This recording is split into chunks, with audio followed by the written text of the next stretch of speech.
behalf of Babylon Education Society. My phone is ringing. Sorry. Okay, I think first of all, I would request you to please observe 1 minute silence for the victims of Paris, Lebanon, Iraq, and elsewhere in the world. 1 minute.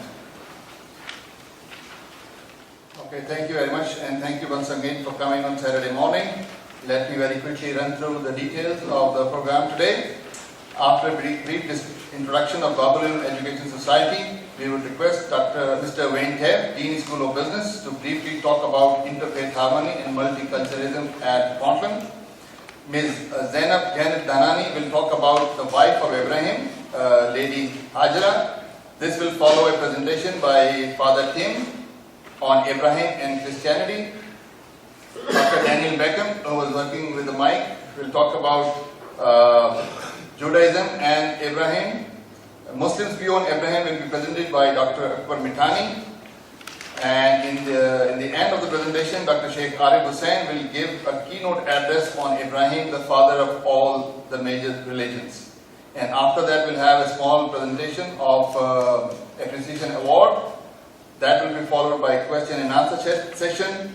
And you may have noticed at the back of the program there is a space for the question, and you have already got the pen from the front desk. So if you have a question, you have to write down the question so that we can have more structured question and answer session. So please, if you have any questions, make use of the back of the program. And this will be followed by note of thanks by Dr. Zareen Naqvi and light lunch. Talk about the Babylon Education Society. This is a small non-profit registered organization, and the history of the followers of Prophet Muhammad and his family is full of such people who left their mark on this world through their hard work, pursuits, and accomplishments in the areas of science, art, architecture, and literature, among other forms of knowledge. In doing so, not only did they bring glory to themselves, but also to the communities, societies, and the world in which we live in today. In our times, it is our responsibility not just to preserve the heritage and the traditional thirst for knowledge handed down to us by these great people of the history, but also try and make our own contributions and efforts in gaining knowledge in every branch of learning accessible to us. To achieve this dynamic Islamic goal, which is academic development and attainment of knowledge, should be our most important means. We seek the advancement of our community by supporting these academic pursuits and channeling the resources in this direction. Ladies and gentlemen, Babylon Education Society, as I said, is a small non-profit organization. The objective of the society is to help and encourage youth to go for good quality higher education. In this regard, the society over the past 3 years has given away more than $23,000 worth of scholarships and awards to most deserving and outstanding students of grade 10, 11 and 12, with the hope that this will help them achieve better grades that will enable them to go to better quality higher education institutions. The feedback from the award recipients is very positive. Most of them felt that this token of help and appreciation from the community has given them a boost and motivated them to excel in their studies. In addition to the scholarship program, the society also organizes lectures, seminars and conferences on a variety of topics mainly related to education, literature and on great events and personalities in the history. The idea is to enhance knowledge and awareness among the communities and bring them closer to each other. We also strive to promote platform for interfaith dialogue and discussion like the one today. Our aim to promote respect and understanding between people of different cultures, so that we develop strong communities in this beautiful part of Canada. We must find common grounds, and there are plenty of them, for our peaceful and respectful coexistence. So whenever this act of violence happens, we only hear from few community leaders. What about the general public? What forum do we have to convey our sentiments? How should we understand our responsibilities in these times of growing division, intolerance and extremism? We hope that interfaith and multicultural events like today's can address such pressing issues and help promote dialogue and better understanding in our communities. In the end, I would like to make a humble request. Finding sponsors for the type of programs like this is very difficult. order to continue organizing such events, we would need your help and cooperation. We are only looking for a small donation of 500 pesos. Great Tebb, please come and talk about water and money.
I'm looking at my table mates and feeling a little bit out of place. I'm not a speaker and I'm not a scholar.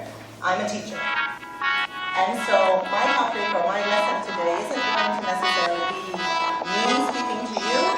I'm going to give you a little bit of information and then I'm going to facilitate a dialogue. So if you hear the word dialogue, dialogue means participation. It means you don't get to just sit back and listen. You get to help out. There's the old phrase, the smartest person in the room is the room. So together we're going to have a discussion around some of the lessons that we can learn from the life of Lady Hedges, the wife of Prophet Kuepfer, the mother of Israel, who then would be half-brother to Isaac. So for the people in the room who maybe are unfamiliar with the story of Lady Hedges and her journey in Islamic perspective, I'll do a really fast recap. It's a story in the Quran, and it has a parallel story in the Bible, but it's a very scant story. There really is not a lot of information around what happened. There's a lot of mystery inside. So at some point, Prophet acquired what is often called a slave. We call it a handmaiden, named Khalsa. And she was to help his wife Sarah. Now, if you're familiar with the biblical story, Sarah was barren. She acquired old age with no children. And so Sarah gave her handmaiden Khalsa to Abraham, and they had a son named Isaac.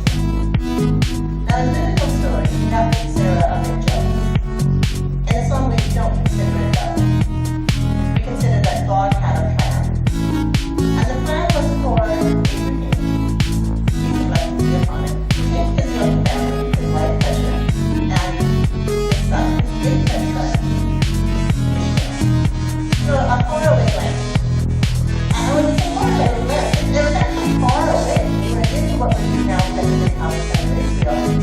And they traveled to what we present-day Mecca. So I Googled it, like, how far is that? It would be about the equivalent of you and I traveling from Vancouver to San Francisco. About 1,200 kilometers. We could do that. Maybe you're driving there in a day or so, you're 5 or 12 hours. We probably would choose not to walk. For us to walk from Vancouver to San Francisco was a journey. And this is a journey that Lady Hedges took with her very young son, her infant boy, fatherless son.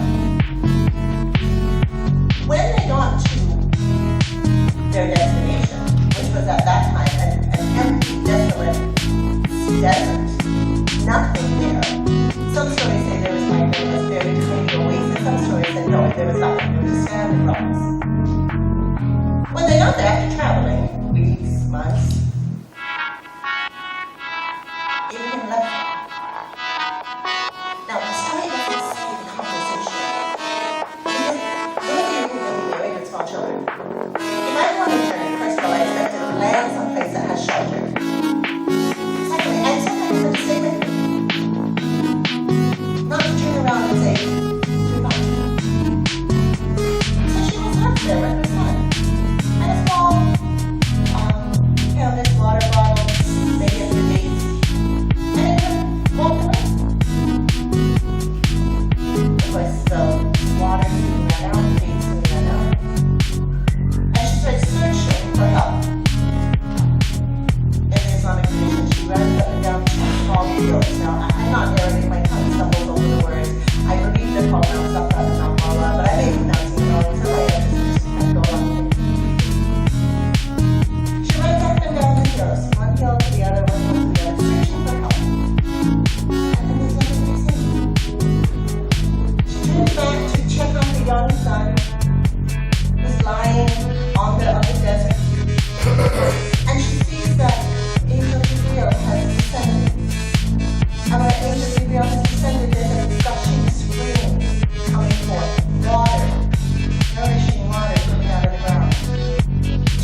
location that you do not know.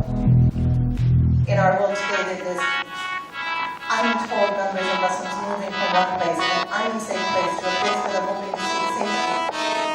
And the perils of the journey and the uncertainty when they arrive to where they want to be, but they're arriving with nothing, just a sheer road with nothing. We can talk about being left, being abandoned by all humans, and relying then only on your creator and on your protector for all your needs. We can talk about overcoming hardship through effort, through work, not just sitting down in despair. We can talk about her as a businesswoman, that she was smart enough to retain the rights to the water. We can talk about the divine intervention that God sent through angel Gabriel. But I want to talk together, it's not about my talk, about a part of the story that's not often common enough. And that's the idea of the horizon. So she's running from hill to hill to hill to hill, standing, looking, trying to elevate herself up so she can see far into the distance, to look for help. When you think about horizon, we usually think about what can you see. But philanthropists talk about horizon in a little bit different way. They talk about the horizon as standing on our world view, the assumptions that we hold, the memories that we carry, the ideas that we cherish. That's our horizon. And when you move from place to place, your horizon moves. So as you grow in your experience, your understanding of the world changes. So take a minute. I'm going to ask you to talk. Turn to somebody and say, what is your horizon? What are your beliefs that when you look at something, that's how you see it? That you filter things through, that you observe things from where you are and your experiences. It can be made up of your heritage, your faith, your experiences, your wishes, your dreams, your hopes, your fears. And then we're going to ask you to come back and say to everyone who wishes to say, how are you like pleasure? What are you looking for in terms of your life? I'm going to teach you another time. What am I asking you to do? If someone can repeat the instructions.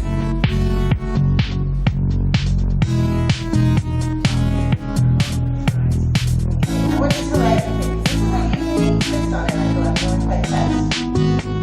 What is your personal horizon? Sure.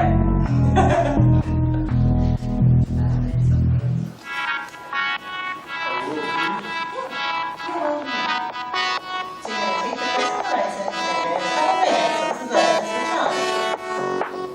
What are you seeing? And what help are you looking for? What would you like to see in this world horizon? There's several of the events of yesterday that we went through almost every night. What do we see? And what needs to see for help? Okay, so yes. Okay, so first we're going to ask you to talk to your neighbor. You're so fast. Turn to your neighbor, talk it out, and then we'll ask her more. Take the time.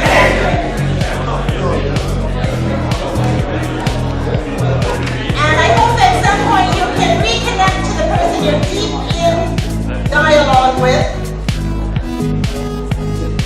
and perhaps explain your point a little bit further. Is there someone who'd like to stand up and say, what do you see? And what help are you searching for in terms of your worldview and how we are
So what you're seeing is that the time for coming together as humanity that we all value, we all matter. And when we only hear certain news stories that are highlighted, it kind of shifts where our importance lies. If we had more time, we'd go through a little bit more. The idea is Lady Hajar was scanning the horizon for help, for looking to see what she wanted to see. And we scan our horizons for help. We look to see what we want to see. And it's not always there. So she turns around. She turns around to check her belongings, in a sense. Her son. Is her son at least safe? There's no help. So what about him? She looks back to her own life. And she sees the angel and she sees the water then bubbling up. So the question to me is, was the water already there? Was it always there?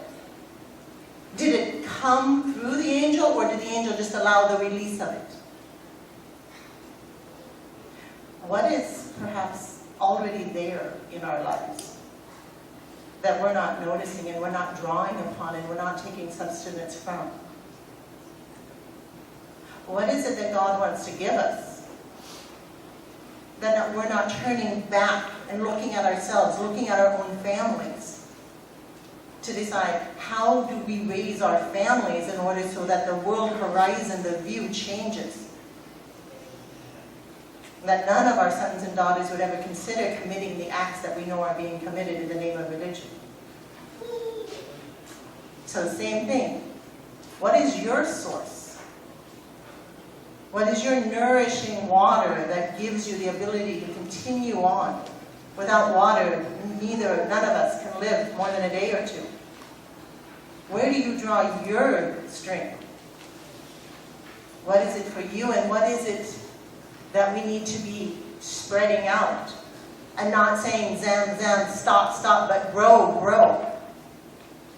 It's the same thing. This time I won't check for understanding. Turn to a neighbor. Talk about your own personal source of nourishing, life-sustaining water. So water becomes that metaphor. What is it that you draw upon?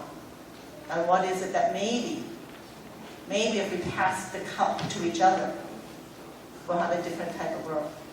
So, again, same idea. Turn and talk. And once again, I'm the rude interrupter of the stimulating conversations. I apologize. Is there someone who can very succinctly sum up the conversation that was happening with their partnership or their group? What did you discover or uncover? I could ask the head table. Yes, thank you. And the head table, because you are a speaker. And because I now have less than a minute, you have to do it succinctly.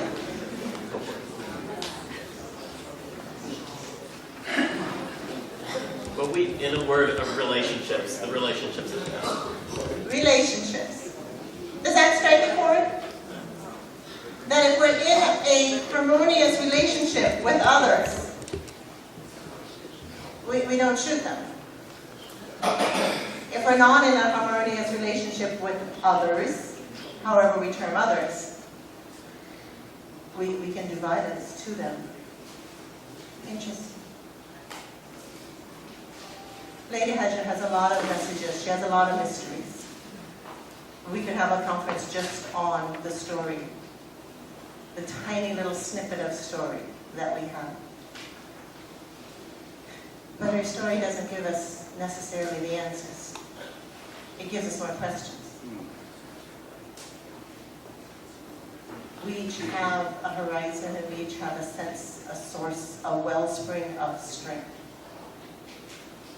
As you look out at your horizon, I encourage you to draw upon your strengths, whatever that is, so that you can increase your horizon, you can increase your understanding, you can increase your abilities to influence this world, and to turn it from something that we wish to shield our eyes from because of the atrocities, to turn it into something that we wish to embrace.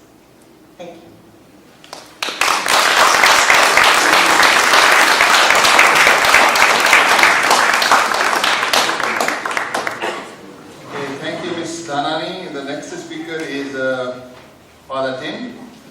And prior to becoming an ordained pastor, Tim taught Christian studies in Zimbabwe, Ontario, Minnesota, and many other places.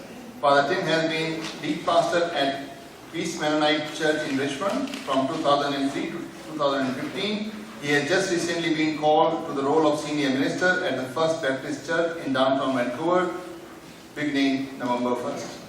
Father Tim has also taught theology for several years to young Christian leaders in Zimbabwe. He is passionate about building bridges and relationships with the friends of other faith persuasions. Father Tim holds a Master's of Divinity degree from Regent's College, Vancouver, on the campus of the Vancouver University of British Columbia. Father Tim and Sandra have 3 young adult sons.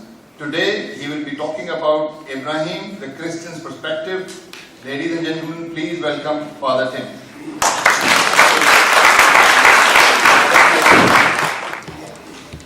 Well, what a privilege and an honor it is to be here with you, ladies and gentlemen, friends, esteemed scholars. I'm not a scholar either, Ms.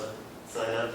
I'm not even a professional teacher, but it really is a privilege to share this with you. Now, to become friends after our kids have led the way. Our son Zachary is in the same class as your daughter Hannah, and our sons Matthew and Anwar, yes, have been good friends for years. So we meet here, and this is wonderful. This forum that in which you've invited me to speak about the place of Abraham in the Christian faith, I just want to say I'm so grateful to Dr. Muhammad Akbar for his vision for these symposiums, for all the work that he and his family and his colleagues exert in pulling these wonderful events together, bringing together neighbors of different faiths to learn from one another. What a marvelous idea this is. We do have differences. We have very different horizons, as the sign pointed out. We disagree about who God is and about what God requires of us and what is the way of salvation and which scriptures are the truly inspired scriptures. There are many things we disagree about. But we can still be friends in this wonderful community in which we come together around difference. My wife and I don't agree on everything either, and we still are friends most of the time. And we still desire each other's flourishing, as we all do here together this morning. So we come together today to listen to one another respectfully, to be open and forthright about the things on which we disagree, because that's how we become friends, when we talk about the things openly and honestly, and we pay attention to those commonalities, and where we can work together for the common good, for our city, for our country, for our world. So thank you again, Dr. Akbar, for this gift to us all. I also want to thank those from First Baptist Church who have joined me to participate in this symposium this morning. Those of you from First Baptist, if you just hold up your hands here. Yeah, this is remarkable for me because I've just started there. And today is all of 2 weeks at First Baptist, and for all of you to come and be a part of this is really heartwarming. So thank you for your gracious support. We worship together, we live together, we're community together at a beautiful historical church on Nelson and Burrard downtown. You may recognize the building there. And we just want to say a warm welcome to each one of you. If you have never been there, come and visit us sometime. We have Sunday morning services at 9 a.m. and 11 a.m. And then you can Google us and find out there's lots of activities happening all throughout the week. Oh, I was going to actually show it. There it is. And a wedding there and the congregation meeting. This is the Kuepfer family. None of them were able to be here. All 4 of the rest of the Kuepfers, unfortunately, were busy this morning and had other commitments. So that's us from about a year ago. So, the Abraham story, which comes to us first in the Hebrew Scriptures. So I'm not going to steal Dr. Daniel's thunder. You're the person that should speak to this. But we received the story of Abraham, first of all, from our Jewish friends. With them, we Christians believe that these earliest of the scriptures, we believe that the Hebrew scriptures are divinely inspired.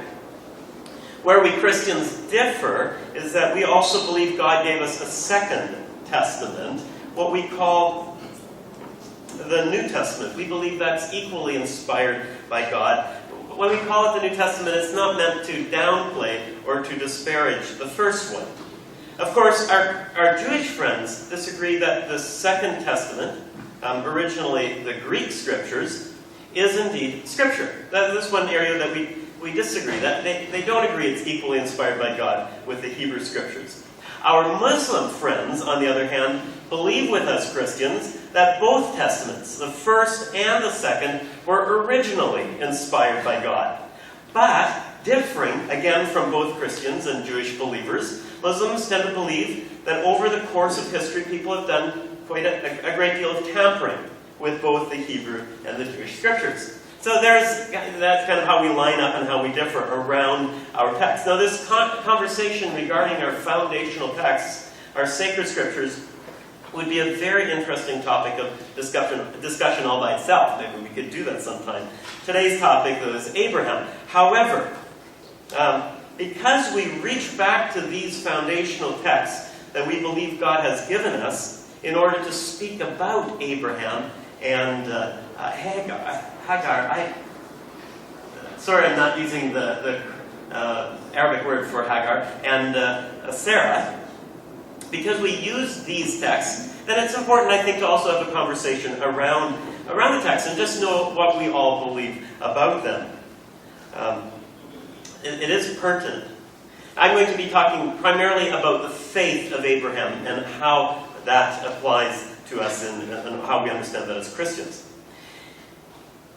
Just a little more maybe, though. In this conversation, both Jewish and Christian scholars will want to ask Muslim historians for the evidence in history for this tampering of the original text. This is where we disagree, because we have not found any evidence in the historical record of this kind of tampering. And I just want to build a little bit on this.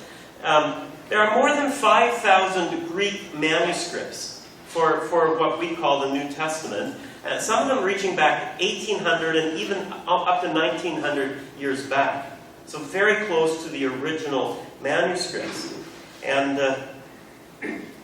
none of these manuscripts, or families of manuscripts, will deviate wildly. None of them have that kind of deviation that from the text that we have here. In fact, they're all very, very similar. A word also on the Hebrew scriptures, maybe, which have a different story from the later Greek scriptures. Until the middle of the last century, until about 1950, the oldest manuscripts we had of the Hebrew scriptures were about 1,000 years old, about 1,000 Common Era, maybe 900. These ancient manuscripts were known as a Masoretic text, manuscripts that dated about 1,500 years after they were originally written, or more. They were written probably about 500 years before the Common Era and earlier. This was because the Jewish scholars, the Masoretes, whenever they reproduced a new Hebrew manuscript to replace the worn-out one, would carefully dispose of the old one, protecting their text during a time of severe persecution from, yes, the Christians. But because there was an enormous gap between the extant Hebrew manuscript copies and their originals, that is 1,500 years at least, many scholars of just about every faith persuasion suspected lots of tampering and corruption of the text over all those many centuries. And then in 1949, a Bedouin shepherd boy who lived near the Dead Sea in the west bank of Palestine was trying to scare out one of the sheep that had gone into a cave and threw in a rock and then heard the breaking of pottery. Walked in there and found these clay pots full of very ancient scrolls. And so the caves of Qumran and the whole library of the Qumran community were discovered over the next 10 years or so. The Romans had invaded in 66 Common Era, about 40 years after the death of Jesus. They had invaded. The Qumran community knew they were coming, and so they hid their library in these caves, and they weren't discovered till almost 2,000 years later. Eventually, as they looked at all these scrolls, we found that every book of the Hebrew Bible was there, at least in part, with the exception of the book of Esther, but otherwise they were all there. What was, again, truly astonishing is how nearly identical were the texts of these scrolls with the texts of over 1,000 years later. We just pushed the date of these manuscripts back 1,000 years. So again, this is again the reason that the Jewish and Jewish people and Christians would have, want to have that conversation about how this whole tampering theory can come about. But now here's the thing. We Christians may differ significantly, largely with our Jewish friends. We may differ significantly with our Christian friends. But about what the truly inspired scriptures are, about who Jesus is, and whether he's a true word of God, the exact representation of God in human form. We disagree about those very big questions for us. And so these are really useful or very important conversations to have. But here's the especially big concern for Christians. How we ourselves differ with Jesus. We claim him as our Lord. We say that his words are inspired and from God, but we do not follow what he said. Our big problem then is internal, not with peoples of differing faiths. Let me explain. Jesus said very clearly to us, follow me. Love your enemies. Do good to those who hurt you. Do not take up the sword. Those who take the sword will die by the sword. Blessed are the peacemakers. Those were words that Jesus said to us. And yet, one of the big reasons that these symposiums here are so important is that we Christians have not followed in the faith of Abraham and listened to Jesus, who was the ancestor. Of whom Abraham was the ancestor. Throughout most of our history, over most of the last 2,000 years, we have persecuted our Jewish neighbors mercilessly. We have taken away your property. We have banished you to ghettos, promoted anti-Semitism, written cruel untruths about you in our religious books, tortured and killed many of your ancestors. You know the painful record.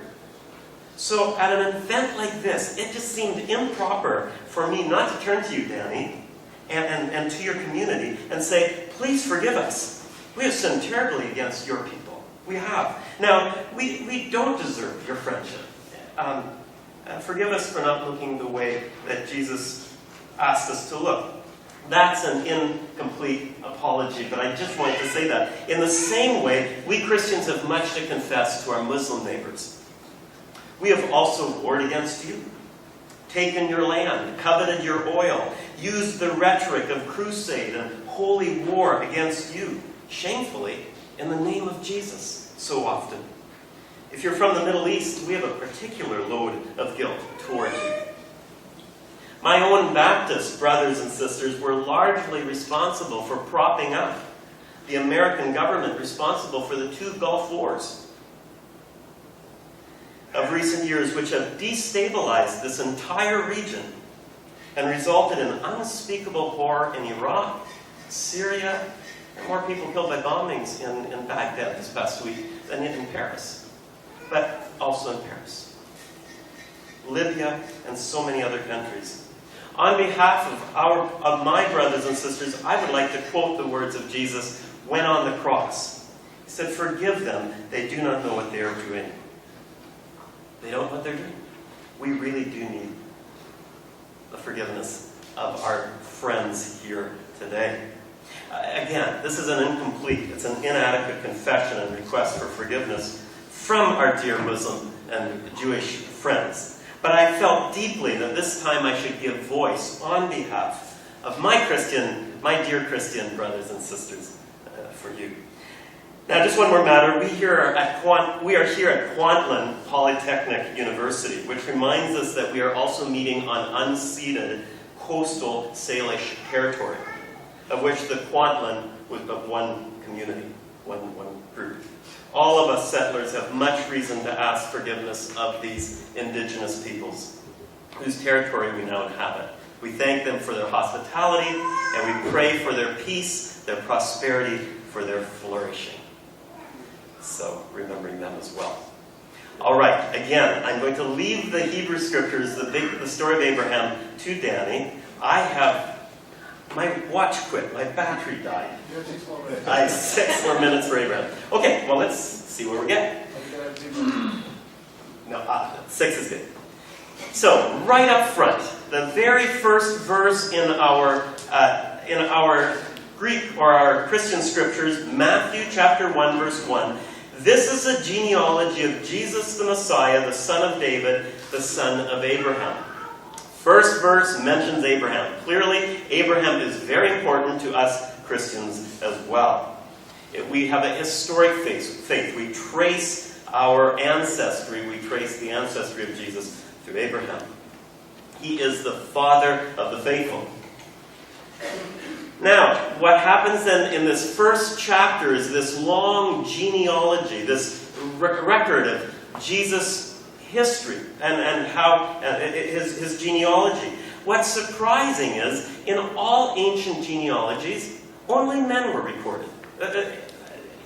This is a unique genealogy in that in this record, in Matthew chapter 1, we have mention of 4 women. Now, what's even more astounding is that none of these women have Abraham's blood flowing through their veins. So for David, we could even ask, King David, the greatest king of Israel, was he even Jewish? Because, of course, Jewish ancestry or Jewish lineage traces itself through the mother. It's a matriarchal.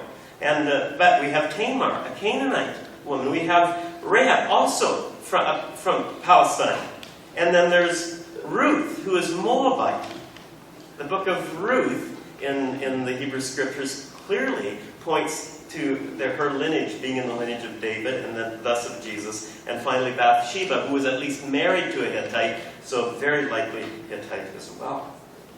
So we find we say, well, what does it mean to be children of Abraham? Jesus had some things to say about what it means to be children of Abraham. So let's look at a few things Jesus said. When Jesus heard this, he was amazed, and he said to those following him, "Truly I tell you, I have not found anyone in Israel with such great faith." He is speaking about a Roman centurion, a Roman commander, one of the oppressors at that time. I haven't found anybody in Israel who has the faith of somebody who's not Jewish. I say to you that many will come from the east and the west and will take their places at feast with Abraham, Isaac, Jacob in the kingdom of heaven. Just a couple of points. Abraham then is the father of those who have the faith of Abraham. This was always the case. God's great promise of Genesis 12, 1-3. I imagine Danny will take us there because that is a first mention of Abraham. And in there, God calls Abraham out and says, "Abraham, I am going to bless you. And I am going to make you a blessing, and through you all nations of the earth are going to be blessed." And right here this morning is a great example of exactly what God promised to Abraham. What does Jesus... The next gospel, or a following gospel, Luke chapter 3, verse 8. Jesus says again, "Produce fruit in keeping with repentance. Do not say to yourselves..." He's speaking to a completely Jewish audience. So he says, don't just rest in your lineage and in your bloodlines. Don't say we have Abraham as our father, for I tell you that out of these stones God could raise up children for Abraham. A warning, this is, against taking one's covenant or ethnic status for granted. For saying, well, this is my lineage, I belong to this background, therefore, everything's fine. In fact, that leads to tribalism, and it leads to warring, and leads to reasons that we need to come together in symposiums like that. And there are examples. Korah was a leader from the tribe of Judah. So was Achan, a leader from the tribe of Judah. And both of them have really sad stories about how they excluded themselves from God's people, even though they were in the royal line. And Ahab is another story of a great king who ended up outside, even though he would have had Abraham's blood. Jump through there. Let me just read this text, and I think I'm going to close with that here. What then, by the way, Romans is the great letter of our scriptures, the first and stands at the head of all the letters written by the apostles of Jesus. What then shall we say that Abraham, our forefather, according to the flesh, discovered in this matter? If in fact Abraham was justified by works, he had something to boast about, but not before God. What does Scripture say? Abraham believed God, and it was credited to him as righteousness. Now to the one who works, wages are not credited as a gift, but as an obligation. However, to the one who does not work, but trusts God, who justifies the ungodly, their faith is credited as righteousness. I'm going to point out, or if I had a bit more time, I hadn't taken up so much time with my apology. I would say to you, I would point out, or we would look at the scriptures that point out that Abraham was pronounced in good standing with God prior to his circumcision. And then, therefore, by a number of years. And therefore, Paul, the apostle of Jesus, points out, we come to God completely by grace. It is because of God's love for us that we are accepted. As Christians, we believe it's through God's love for us, through Jesus, that we are accepted by God. Not by the things that we do. And then what we do, the good deeds that we do, are a result of our relationship of love with God through Jesus Christ.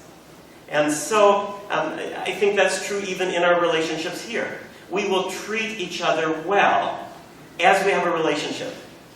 We don't, and so, now sometimes it can go the other way. That is that we do good deeds toward one and then our hearts are turned in love toward the one that we do good things toward.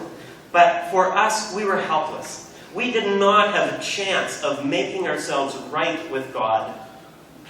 It was God's love completely that reached down and took hold of us and brought us into right relationship with God through Jesus Christ. This is the heart of the Christian message and how we understand Abraham leading us toward the heart of the Christian message. Thank you so much for your attention, for the invitation to be here, for gathering together for this wonderful meeting. God bless. Thank you.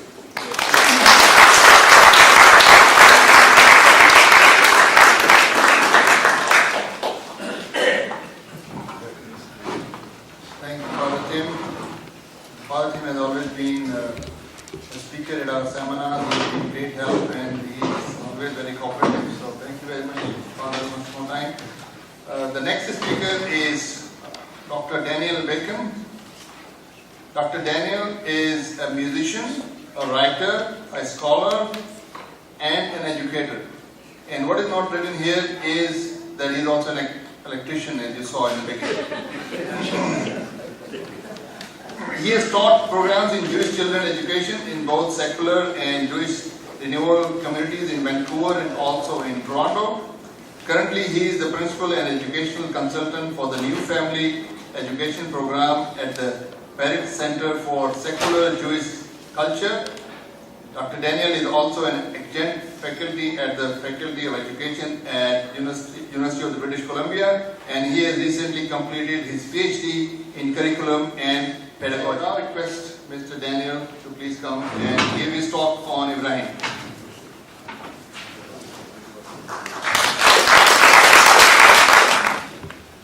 Shabbat Shalom. Absolute honor to be present with you today and be part of this. Thank you for your kind words. Tim, I can't accept apology on behalf of all people, but me, sure. I do appreciate, though, Father Tim acknowledging the differences. I think that is an important part of the process of healing, is to acknowledge where we stand different. But there are also a lot of places where we stand the same.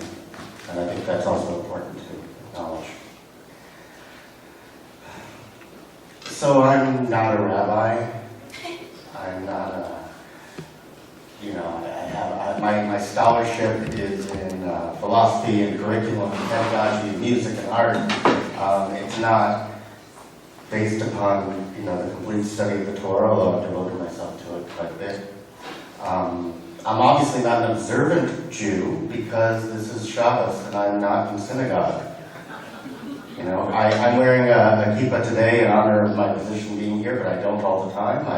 I'm not committed to, many of the laws of Judaism, the 613 commandments. I certainly have differences of opinion with many people about what's happening in the Middle East. So I can't speak for all Jews, and I don't know any Jew can speak for all Jews. As Rabbi Laura says, if you have 2 Jews, you're likely to have 4 opinions.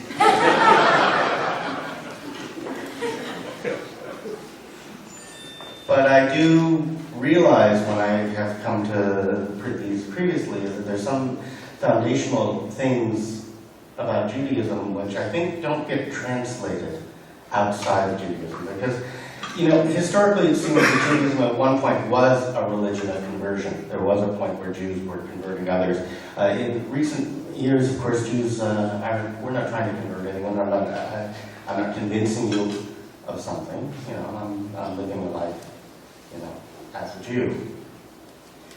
Now, personally, I've lived most of my life as what's called secular Jew.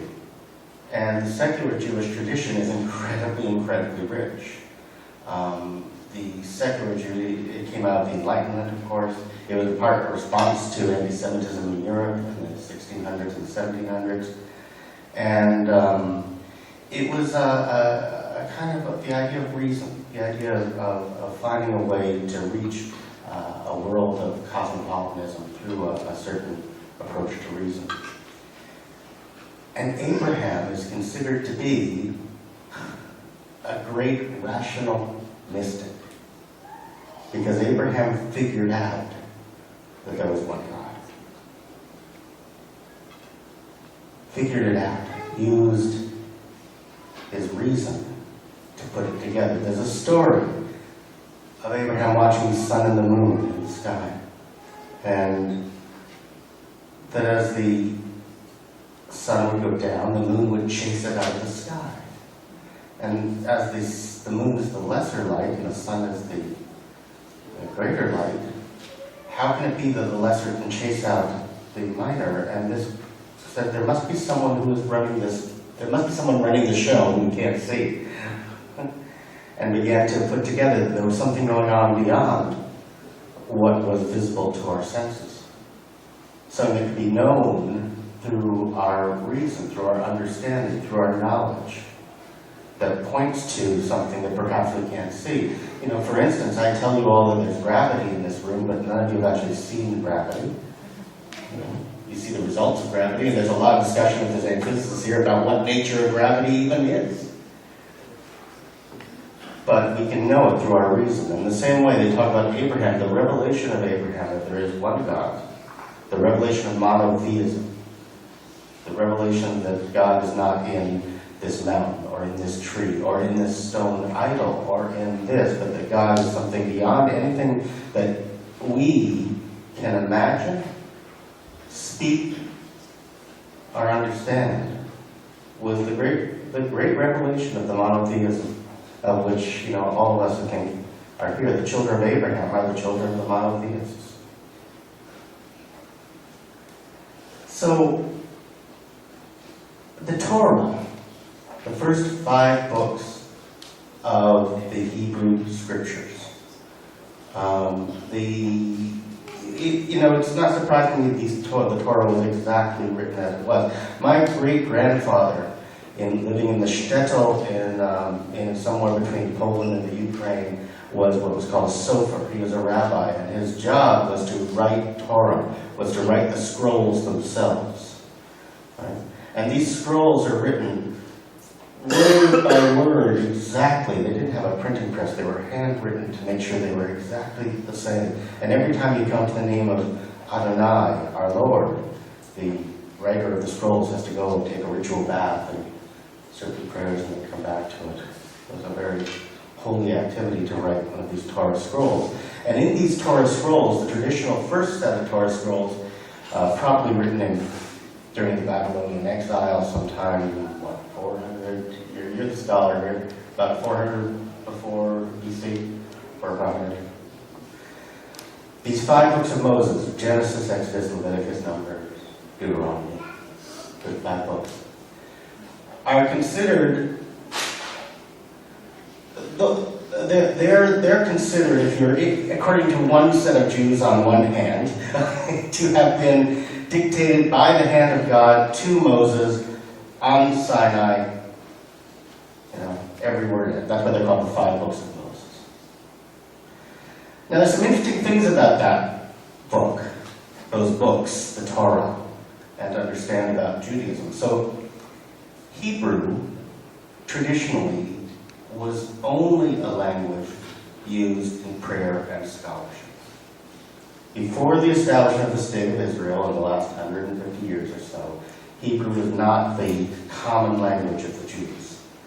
Yiddish language, Ladino, those languages which were mixed up between Hebrew and German or Hebrew and Spanish, different languages, were more the common language. So my great-grandparents, they spoke Yiddish. They read Hebrew, right? But they spoke, the language is Yiddish. But Hebrew, the ancient language of Hebrew, if you look at Hebrew and you study Hebrew, you'll learn that there are no vowels in Hebrew. Hebrew is just made of consonants, and it's one of the first alphabetized languages. The first 2 letters of Hebrew are the aleph bet, which of course became the alpha beta, which becomes the alphabet. That's very different than the languages of China, right, or other places which are more imagistic. It's an alphabetized language. And I tell you this because it's important to understand how Jews read the Torah.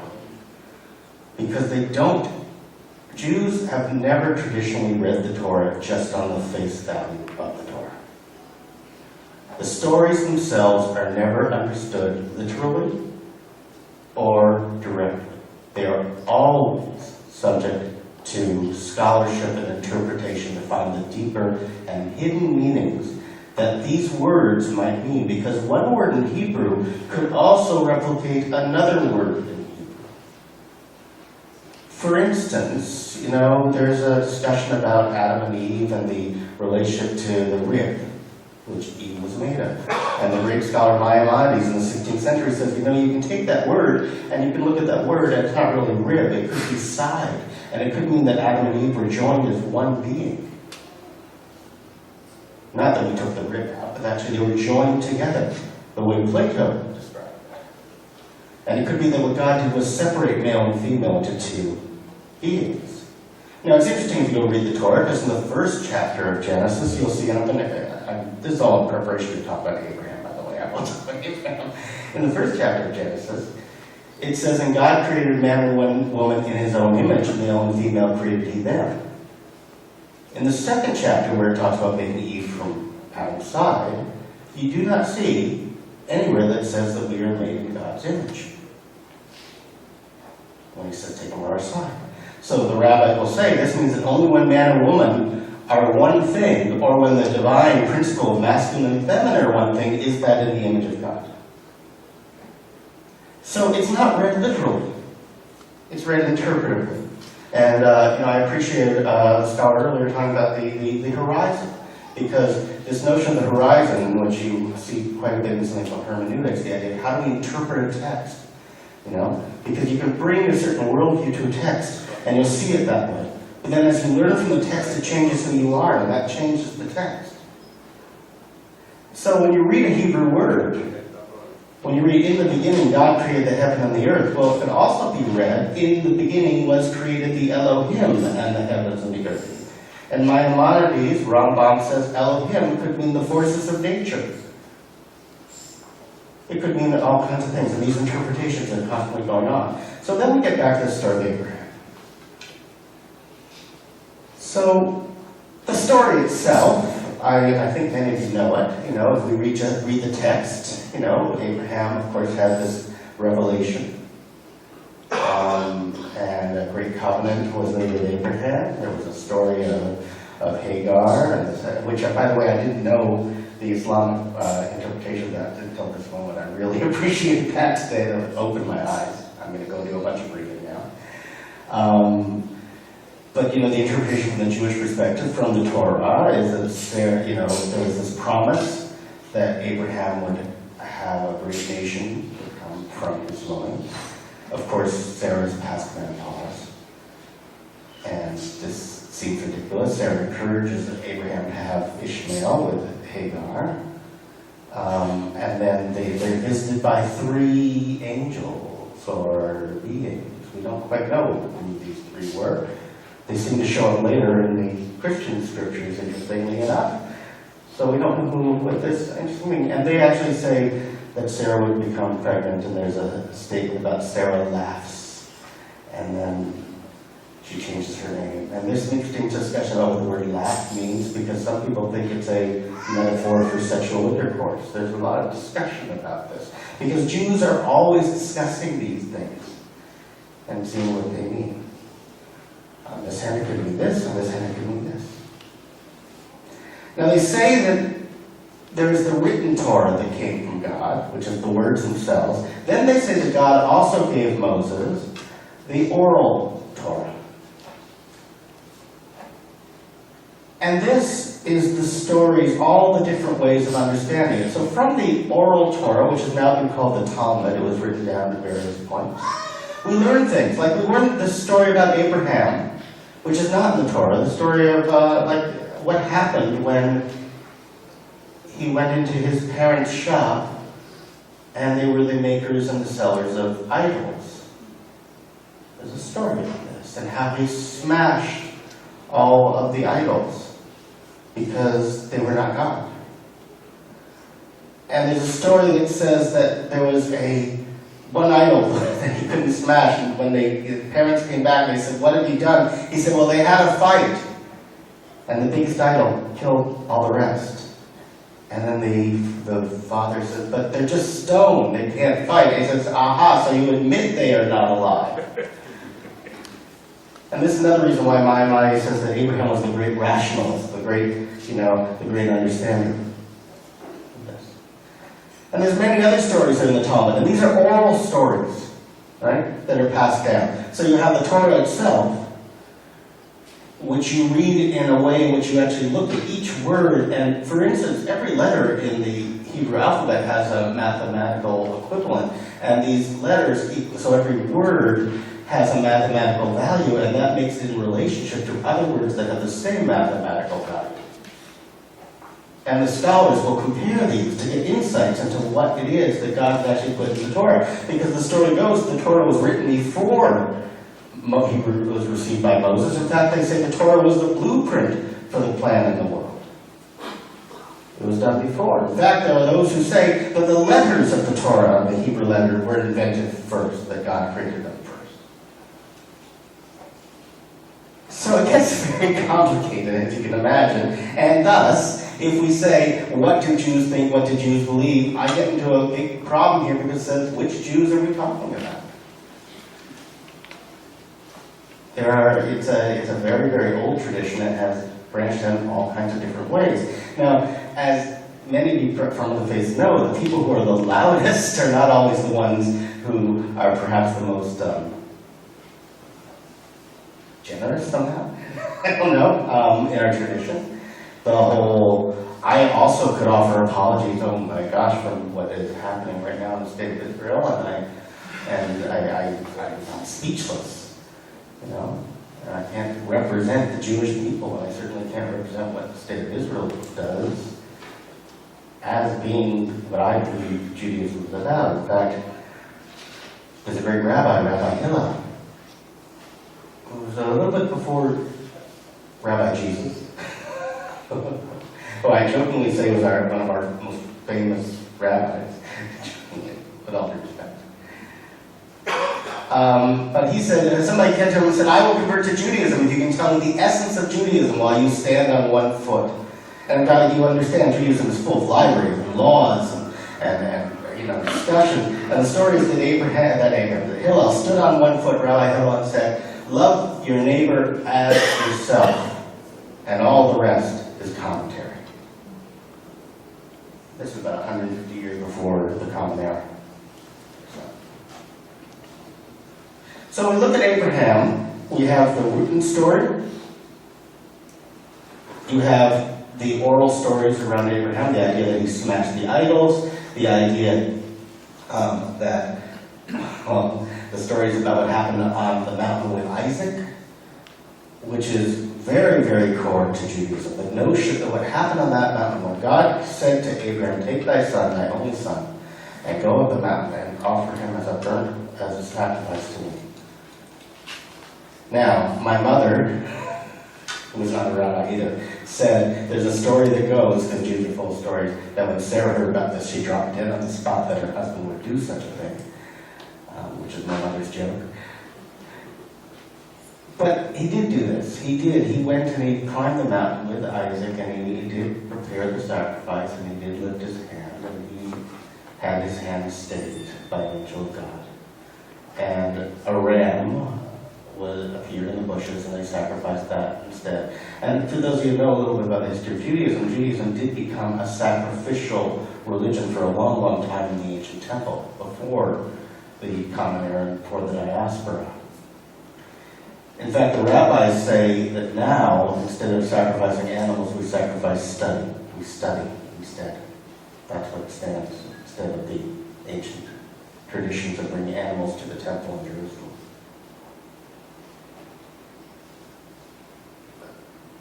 So the sacrifice of Isaac, and they came down, that was also the beginning of circumcision, and the idea that we're going to offer a symbol of life as opposed to life itself. And you have to understand that in that area way back then, there was human sacrifice going on. And this was actually in some ways quite radical, if you consider the early Jews that are telling these stories, the idea that you wouldn't sacrifice people. So there's a number of things that Abraham did that were not radical. There was the end of the human sacrifice.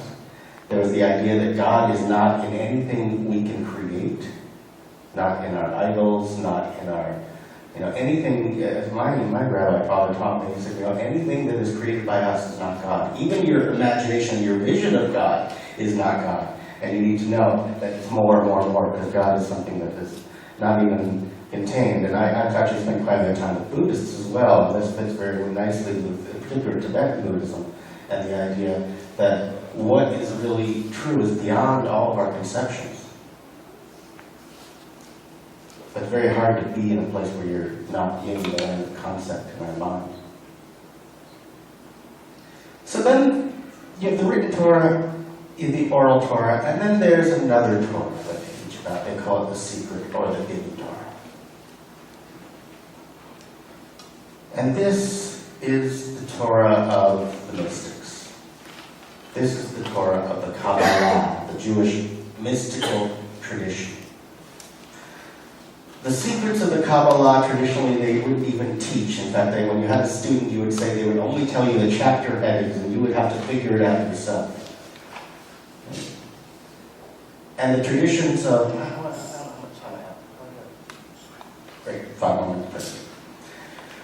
So the tradition of the Kabbalah, which are the question of where is God in the world? If God is beyond, if the God of Abraham, Isaac, and Jacob, who we pray to, and they do, they say the God of Abraham, Isaac, and Jacob. In my tradition, we also add the matriarchs, Sarah, Rebecca, Miriam. If this God is so far beyond, then where is God in the world? And the Kabbalists teach us that God, we were talking about this before, that there are these vessels in which the essence of God sort of trickles down into our world. The 10 sparrows, which are called the tree of life, if you look it up, are the way in which God comes into the world. And these sparrows each have different elements of God in them. And Abraham is the first 3 sparrows, which are denoted as the divine, which is beyond, and then you have the will of God. You have the wisdom of God. You have the understanding of God. Those ones are almost beyond us. Then you start getting to the human levels. And the first one you get is love. And this is represented by Abraham. This is balanced by Isaac, which they call judgment.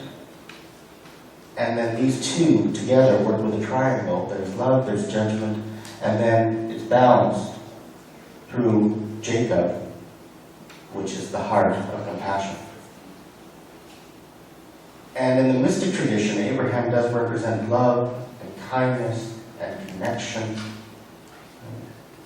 The hospitality, he also had an oasis in the desert where people would come. Openness. And I don't think if you went back in time, Abraham, the question of who's a Jew and who's not a Jew, it's I think the idea was that there was this God. And it's the same God. We're all seem to be talking about all the Abrahamic faiths. We have different ideas about how to get there and what it means, different teachings and different ways to approach it. But there is no God but God. There's the central prayer of Judaism, the Shema. It's called the Shema, which means listen. And the Shema Yisrael, Adonai Eloheinu, Adonai Echad. And listen, Israel, the Lord our God, the Lord is one. And that is the essential monotheistic revelation of Abraham, which is denoted in this story. And I think what's important to understand is that as we read these stories, we don't read them directly. Another example here is that, they talk about Abraham, in the Old Testament, you hear about all the anger of God and the rage of God and the jealousy of God. Interestingly, there are scholars, rabbis who say, well, God doesn't get all those things. It's not God. What's that about? Well, when we read the stories of Moses, who supposedly wrote these stories, what do we know about Moses? He killed the Egyptian slave master, he struck he came down with the commandments and he cracked them down the ground. Remember that story? Right? Interestingly, when you go back up to rewrite them, it doesn't say that they were written by a finger of God. It only says they were written by a finger of God with the ones that he destroyed. Interestingly. So we're not even sure that if this Torah, this 5 books of Moses, were written by Moses from his memory of it, would they not be tainted by Moses' personality? And Moses had a bit of an anger management problem. So perhaps that angry, wrathful, rageful God is Moses' interpretation of God, because the God that I know deep in my heart is not that person. If even a person is the right word.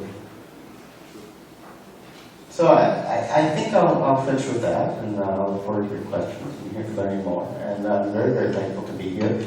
And thank you. Thank you.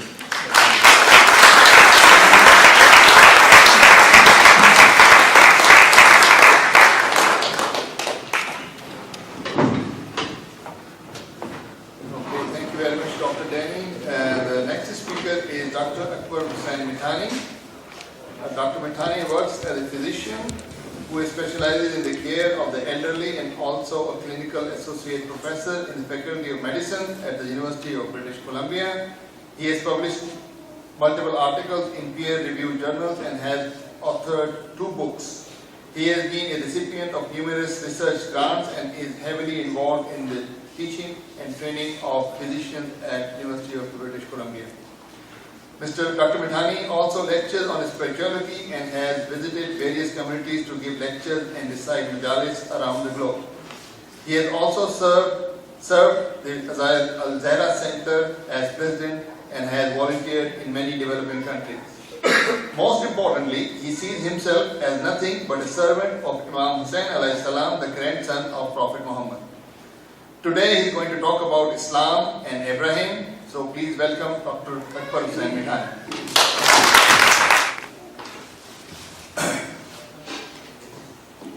أعوذ بالله من الشيطان الرجيم بسم الله الرحمن الرحيم الحمد لله رب العالمين والصلاة والسلام على أشرف الأنبياء والمرسلين شفيع المذنبين وخاتم النبيين نبينا وشفينا وحبيب قلوبنا وطبيب نفوسنا أبي القاسم المصطفى محمد اللهم صل على محمد وآل محمد وعلى أهل بيته الطيبين الطاهرين المعصومين المنتجبين أما بعد.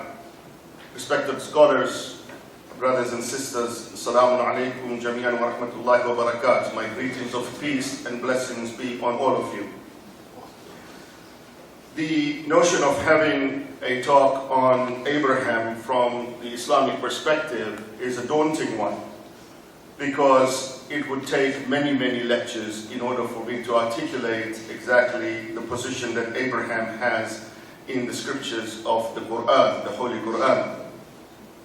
The Holy Quran describes many qualities of Prophet Abraham, including the Holy Quran describes the Prophet Ibrahim as being Uswatul Hasana. What does that mean? It means that it describes him as an exemplar, as a role model, in a similar way that the Quran describes the Holy Prophet Muhammad, peace be upon him, and his progeny as being an exemplar and a role model. It also describes the Prophet Abraham as being Khalilullah, an intimate friend of Allah subhanahu wa ta'ala, of God. It describes Abraham as a community in itself, in himself Abraham being a community. It also then describes Abraham with its moral and ethical behavior and some of the moral and ethical qualities that Abraham has. He is compassionately described in the Holy Quran. He is described as being clement. He is described as being penitent. Many, many different qualities of Abraham. So in order for me to articulate the position of Abraham in Islam is quite a challenge and quite daunting. What I have chosen to do is, taking away from the last speaker, I wanted to just talk about the position of Abraham as an embodiment of monotheism, as an embodiment of what we call Tawheed, as an embodiment of the oneness of Allah subhanahu wa ta'ala, the oneness of God. And the last speaker was alluding to this story, and the story that is described in the scripture of the Holy Quran, where Allah subhanahu wa ta'ala says, إِنَّمَا تَعْبُدُونَ مِن دُونِ اللَّهِ أَوْثَانًا وَتَخْلُقُونَ إِفْكًا إِنَّ الَّذِينَ تَعْبُدُونَ فِي دُونِ اللَّهِ لَا يَمْلِكُونَ لَكُمْ رِزْقًا فَابْتَغُوا عِندَ اللَّهِ رِزْقًا وَاعْبُدُوا وَاشْكُرُوا لَهُ إِلَيْهِ تُرْجَعُونَ. I read the Arabic because it makes my heart softer when I read the Arabic, and then I can explain it to you. In the Holy Quran, the story, of course, of Abraham, in one instance, is described when he talks about the idol worshippers. And as you know, when the idol worshippers left and the idols were there, Abraham goes ahead and he breaks the idol, and he puts the axe on the largest idol. And then when they come back, they talk to Abraham and they challenge Abraham. But in this verse, Allah subhanahu wa ta'ala, in this verse in the Holy Quran, Abraham says, you worship besides Allah only idols. Now any Quranic translation that you take, they use this word awthanan, which is the word that is used in the Holy Quran, as idols. But if you look at this word deeply, awthanan's technical meaning is that entity which is static. That entity that shows no ability for movement or for transformation towards perfection. So anything that is static and does not have the potential or the ability to move or transform itself towards perfection is called an idol from a Quranic perspective. The symbolic destruction, therefore, of idols by Abraham in the Quran is a message for us to break our inner idols that we sometimes worship. And those inner idols are those attachments that we have to many things that do not take us towards perfection, that cause that static state within us, that do not allow us to progress towards perfection and towards the proximity of God. They prevent us from that perfection. So anything that stops our progress towards purification is an idol for us from a Quranic perspective.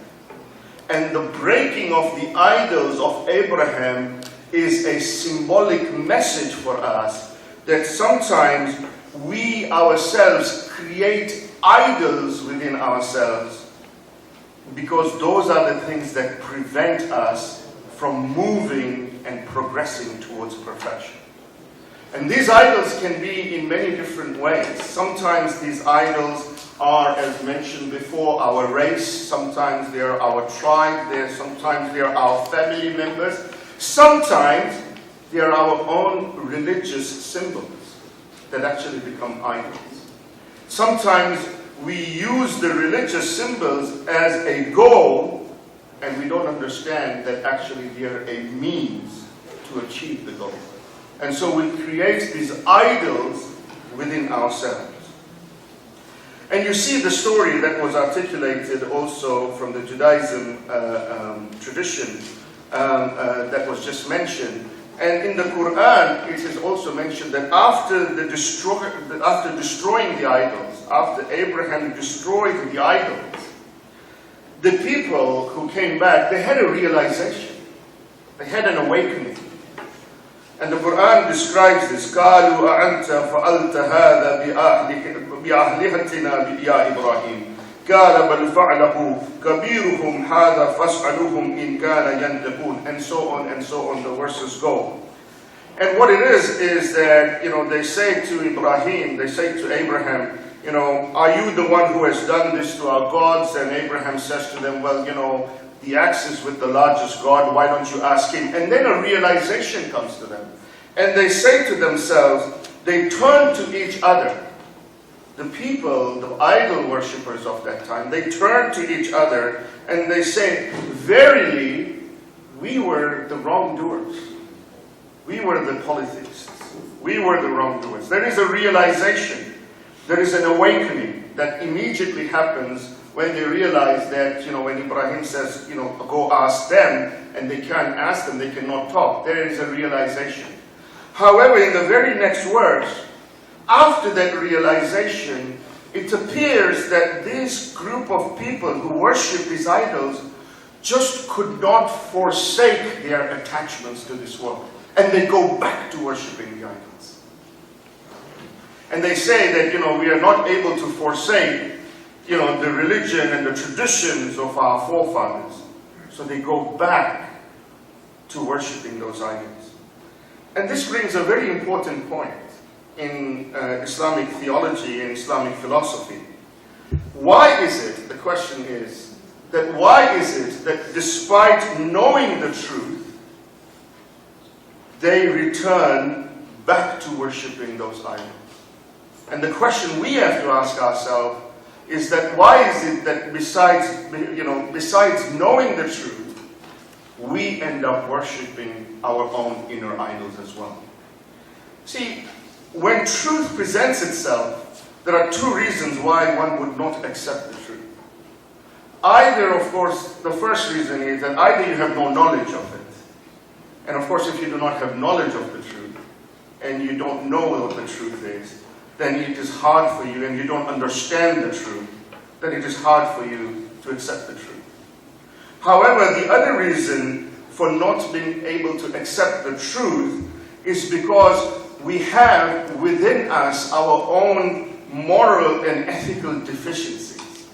And it is those moral and ethical deficiencies within us that sometimes do not allow us from accepting the truth, despite knowing the truth. And in Islamic philosophy, therefore, there is a very deep relationship between morality and faith. Morality and faith are very much intertwined in Islamic philosophy. Immoral attitude or unethical behavior sometimes can stop us from believing and accepting facts and accepting realities. It is sometimes those immoral and unethical behaviors or qualities within ourselves that even stop us from listening to other people who may be from different faiths, but you don't want to hear them because of your own moral deficiency. According to the Quran, the reasons of not accepting the truth is because we are not ready to forsake our own attachments and our own interests, which may be in conflict with the truth that presents itself. It's called jahud in the Quranic terminology. And you see this example classically, right? In the story of Moses and the magicians, right? So the magicians, create this illusion of snakes.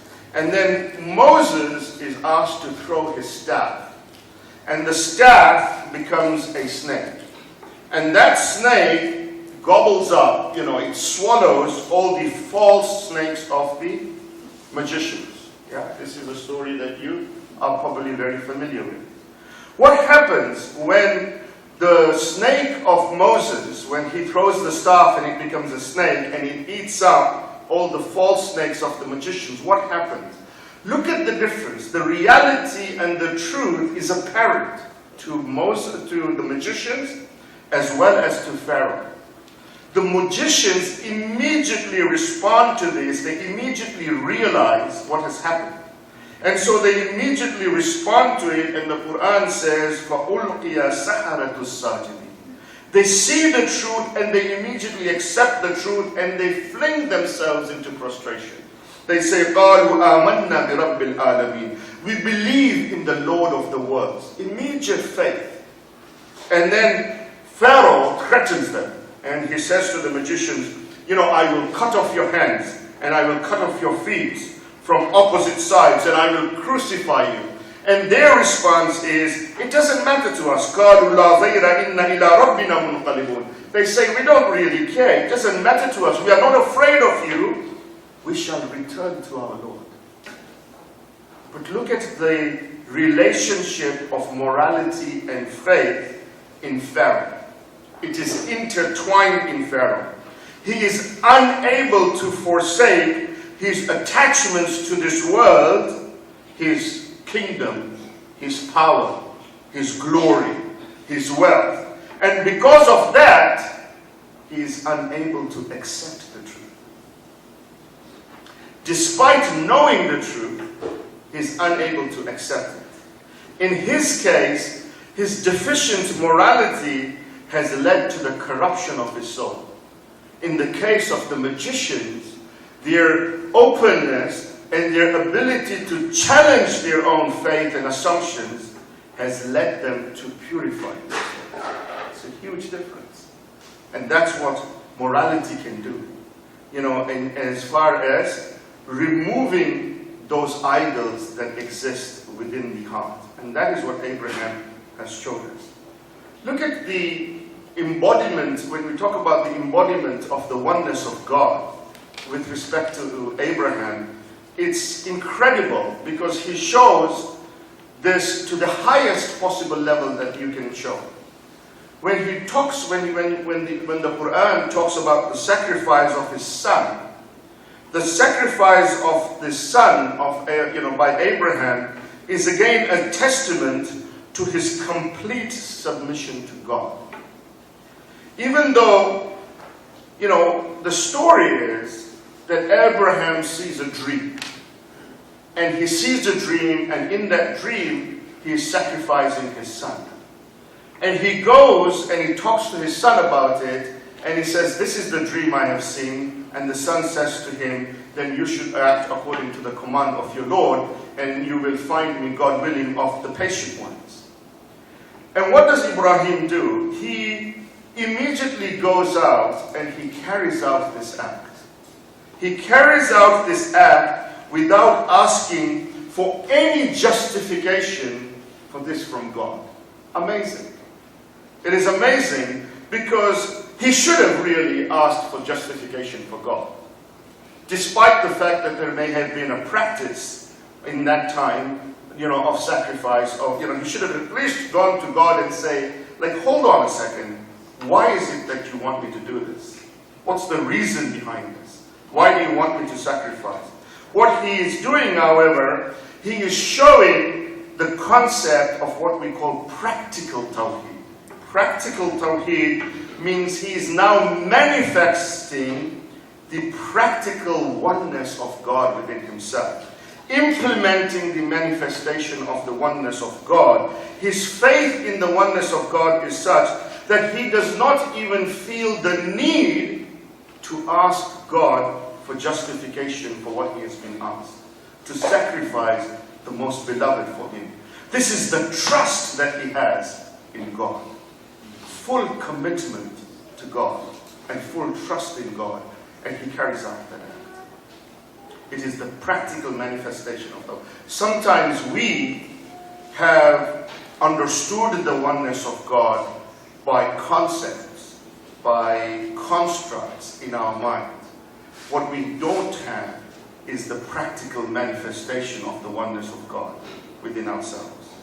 And when you do this, as did Abraham, then God, from an Islamic Abrahamic perspective, he raises that person to a higher level.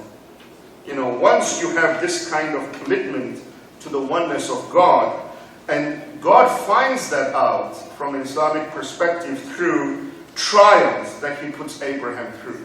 He puts Abraham through all these trials of sacrificing, of so on and so forth, that he has to do. And once Abraham shows this commitment, this full commitment to God, where he wants to purge himself of any remnants of anything other than God, then God elevates Abraham to a position that is a position higher even than the position of prophethood. He elevates Abraham to the position of a leader, of imam, of being a leader. You know, if you look at the role of a prophet in Islamic philosophy, the role of a prophet is to instruct people. You know, the prophet tells you this is right and this is wrong. And then it is up to you. Right? You know, imma shakirun wa imma kafura, right? It's up to you. Either you follow it or you don't follow it. So if you want to go from A to B, you want to go to a destination from point A to point B, the role of the prophet is to show you the way, is to give you the map, is to instruct you, and to say to you, this is the way to go to your destination. But it's your choice. You may decide to go, you may decide not to go, you may decide to take that map, you may decide to not go, you may decide yourself. But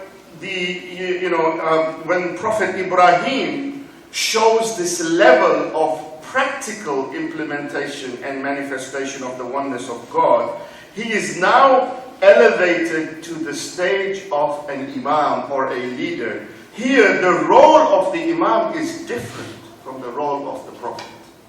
It is now the role of the imam in guidance is not just to show you the map.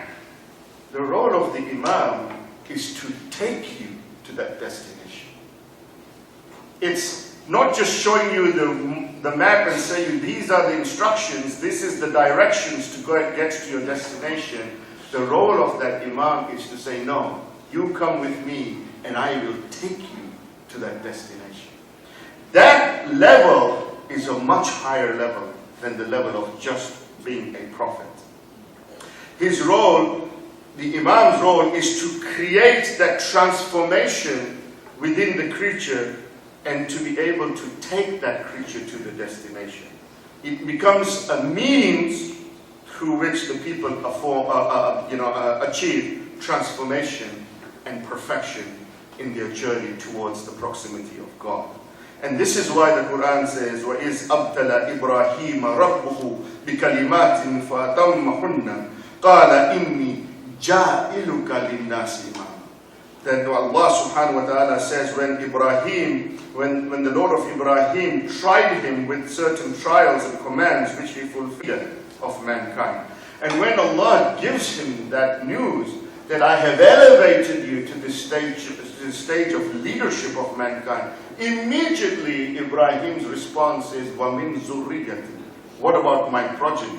This is such a high level that he wants that also for his progeny.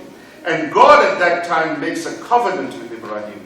And his covenant with Abraham is that I will give this status to all your progeny, but except for those who are not zalim, except for those who are zalimun, who are the oppressors, who are the wrongdoers, who not only oppress other people, but who oppress themselves. This covenant that Ibrahim has is a special covenant. a special covenant that God has promised him that he will bless this to his progeny who are not amongst those who are oppressors. And that is why even today in Islam we believe that Moses, Jesus, and the Holy Prophet, peace be upon him, and his family are also imams in addition to being prophet, because of the covenant that was promised to Abraham by Allah subhanahu wa ta'ala. Wassalamu alaikum wa rahmatullahi wa barakatuh. Thank you.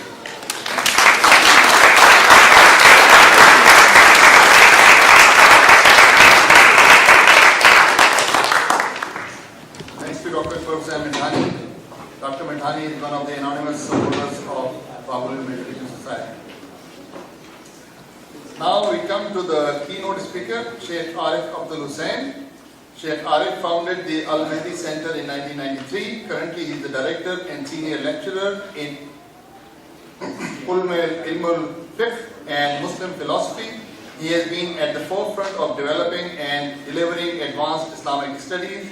For the past 20 years, these courses are tailored to enable students to address the needs of contemporary societies. Sheikh Arif has never ceased in his commitment to sharing the human face of Islam at all levels of society through a combination of his world-renowned inspirational and thought-provoking public lectures, a long-term commitment to intra and interfaith dialogue, and a dedication to encouraging the development of indigenous expressions of Islam throughout the world that can contribute to the pursuit of human development in its fullest sense. Sheikh Arif was educated at the Madrasa Sayyid Al-Khoi, London, and graduated with honors in 1988, where he also taught grammar, logic, Islamic law, and Usul al-Fiqh. He then traveled to Iran to further his studies and received his training at Hawza Ilmiya of Qom between 1989 and 93.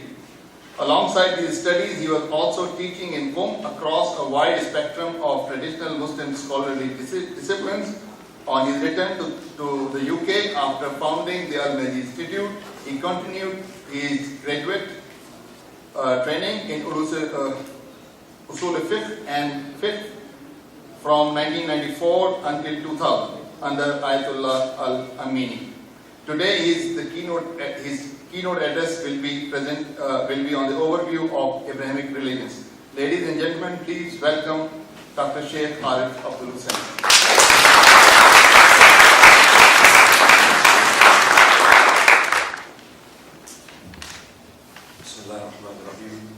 Peace be with you all. Assalamu alaikum wa rahmatullahi wa barakatuh. Just as we get into this talk, a particular narration or a statement attributed to the cousin of the Prophet, Imam Ali, comes to mind, in which he stated that words are like medicines, If given in minute doses, they cure. If given abundantly, they kill. With that in mind, I shall reduce my talk and spare you all, in line with the great tradition of our father Ibrahim. As we begin with this little talk, and I do thank you all for bearing with us, and Dr. Muhammad Akbar for inviting me and giving me this great honor, and I'm truly humbled to share a few thoughts on our common father Ibrahim. But as we go into this talk, I want to share a little story. A few years ago, I was in India, in Delhi, in an area that was quite hostile, or known to be hostile to the Muslims.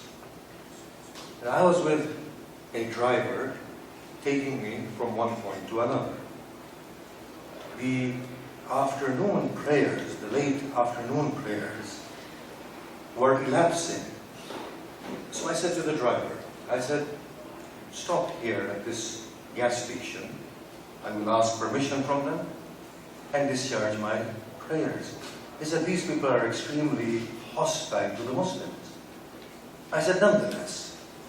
He stopped there. I went to the attendant and I said, may I use your forecourt to pray? He said, let me ask the owner. The owner came to me, he said, I was waiting for you. I said, and how is that? He said, I've been seeing the Muslim symbolic number all day long, 786. I've been counting the rupees, 786. Looking at number plates, 786. So I was expecting you. Yes, by all means, pray. As I prepared myself, he opened a bottle of drinking water, mineral water. It was still not sparkling. He said, why don't you perform your ablution with this? By the way, I do say things in light-hearted tone, so please feel free to smile. And so I performed my ablutions.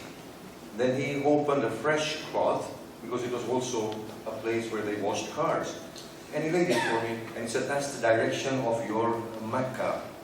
I prayed. After the prayers, I went to thank him. And I said, oh man, I thank you from the bottom of my heart. He said, but your prayer was accepted, you know that, don't you? And I said, how so? He said, when you raised your hands like that, the clouds parted and the sun began to shine upon you. I said, I have that effect on nature. And he had tears in his eyes. And I said, but I prayed for you. And if that prayer is accepted, then that prayer was for you. That made me revise my own understanding. I said, he worships a God who is so broad, so loving, so accepting, that he sees the essence of good in a Muslim that he is supposed to hate. He makes available his forecourt, sacrifices water, gives me a clean prayer mat, and after that, with tears in his eyes, thanks me for going and utilizing his place. I said, is my Allah great enough to allow me, to allow this man to come into my house and to devote to his Lord in a way that he has allowed me to devote to mine? I said, he is a greater Muslim than I. And he worships Allah more purely than I could ever. It is here that you begin to realize that the essence of the Abrahamic faith is one thing that binds us all in true godliness.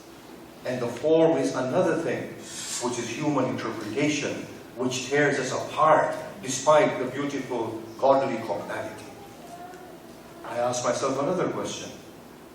In interfaith dialogue, we talk of religious harmony, harmonious coexistence. But the predominant understanding is that we ought to tolerate each other. How ungodly is this sentiment that we ought to tolerate each other? God celebrates our diversity. My God. He is God, the colorless, the genderless, the religionless. I am a Muslim. God is not a Muslim. He is not submitted to anything. I am a Christian. My God is not a Christian. I worship Him in the name of Judaism, Buddhism, Hinduism. God is none of these. He immediately transcends all of these specifications and at once beautifully embraces intimately and in an immanent style every single thing that we can conceive and imagine. The nameless with every name, the colorless with every color, the genderless with every gender, the statusless with every status. The one who is the one and none other than Him exists. I ask myself, how awful that in the name of God we talk of tolerance. And then we take a little step and we say, no, we should go towards acceptance. I will say, nay. Abraham's faith was another. His God was another.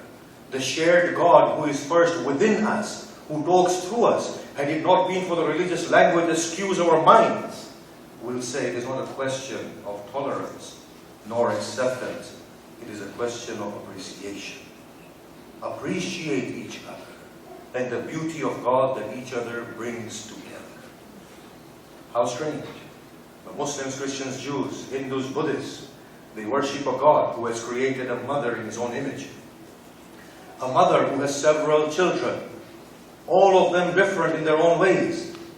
All of them express their love to her in their own unique ways, and she embraces them all equally with their diversity and multiplicity. And in the name of that God, those who claim to love God cannot surrender themselves to God in emulating God, I find this extremely unacceptable. Christianity, Judaism, Islam should not be a limiting force. Religion should be audacious enough to liberate people, not to put them in packages, package them. Allah is transcendent. Religion is supposed to remove all my restrictions, make me as colorless as my Lord, as nameless, as directionless, as genderless as my Lord. To a point where white is not different from black, rich no different than poor, and sickness no different than health. A Muslim no different from another faith, and a theist and an atheist both stand on an equal pedestal. A religious approach and a secularist approach are both approaches of the same truth. Surely, if I am surrendered to that God, then I ought to be as great as my God. Why should Muhammad, who is a means to my God, become an end in himself? He is but a means. He goes to his own God. Why can I not approach my own God in that uniqueness? So God talks of Abraham as the father of the Muslims. هو الذي سماكم المسلمين. He is the one who has named you as Muslims. Muslim means the one who wholesomely, lovingly surrenders him or herself to God.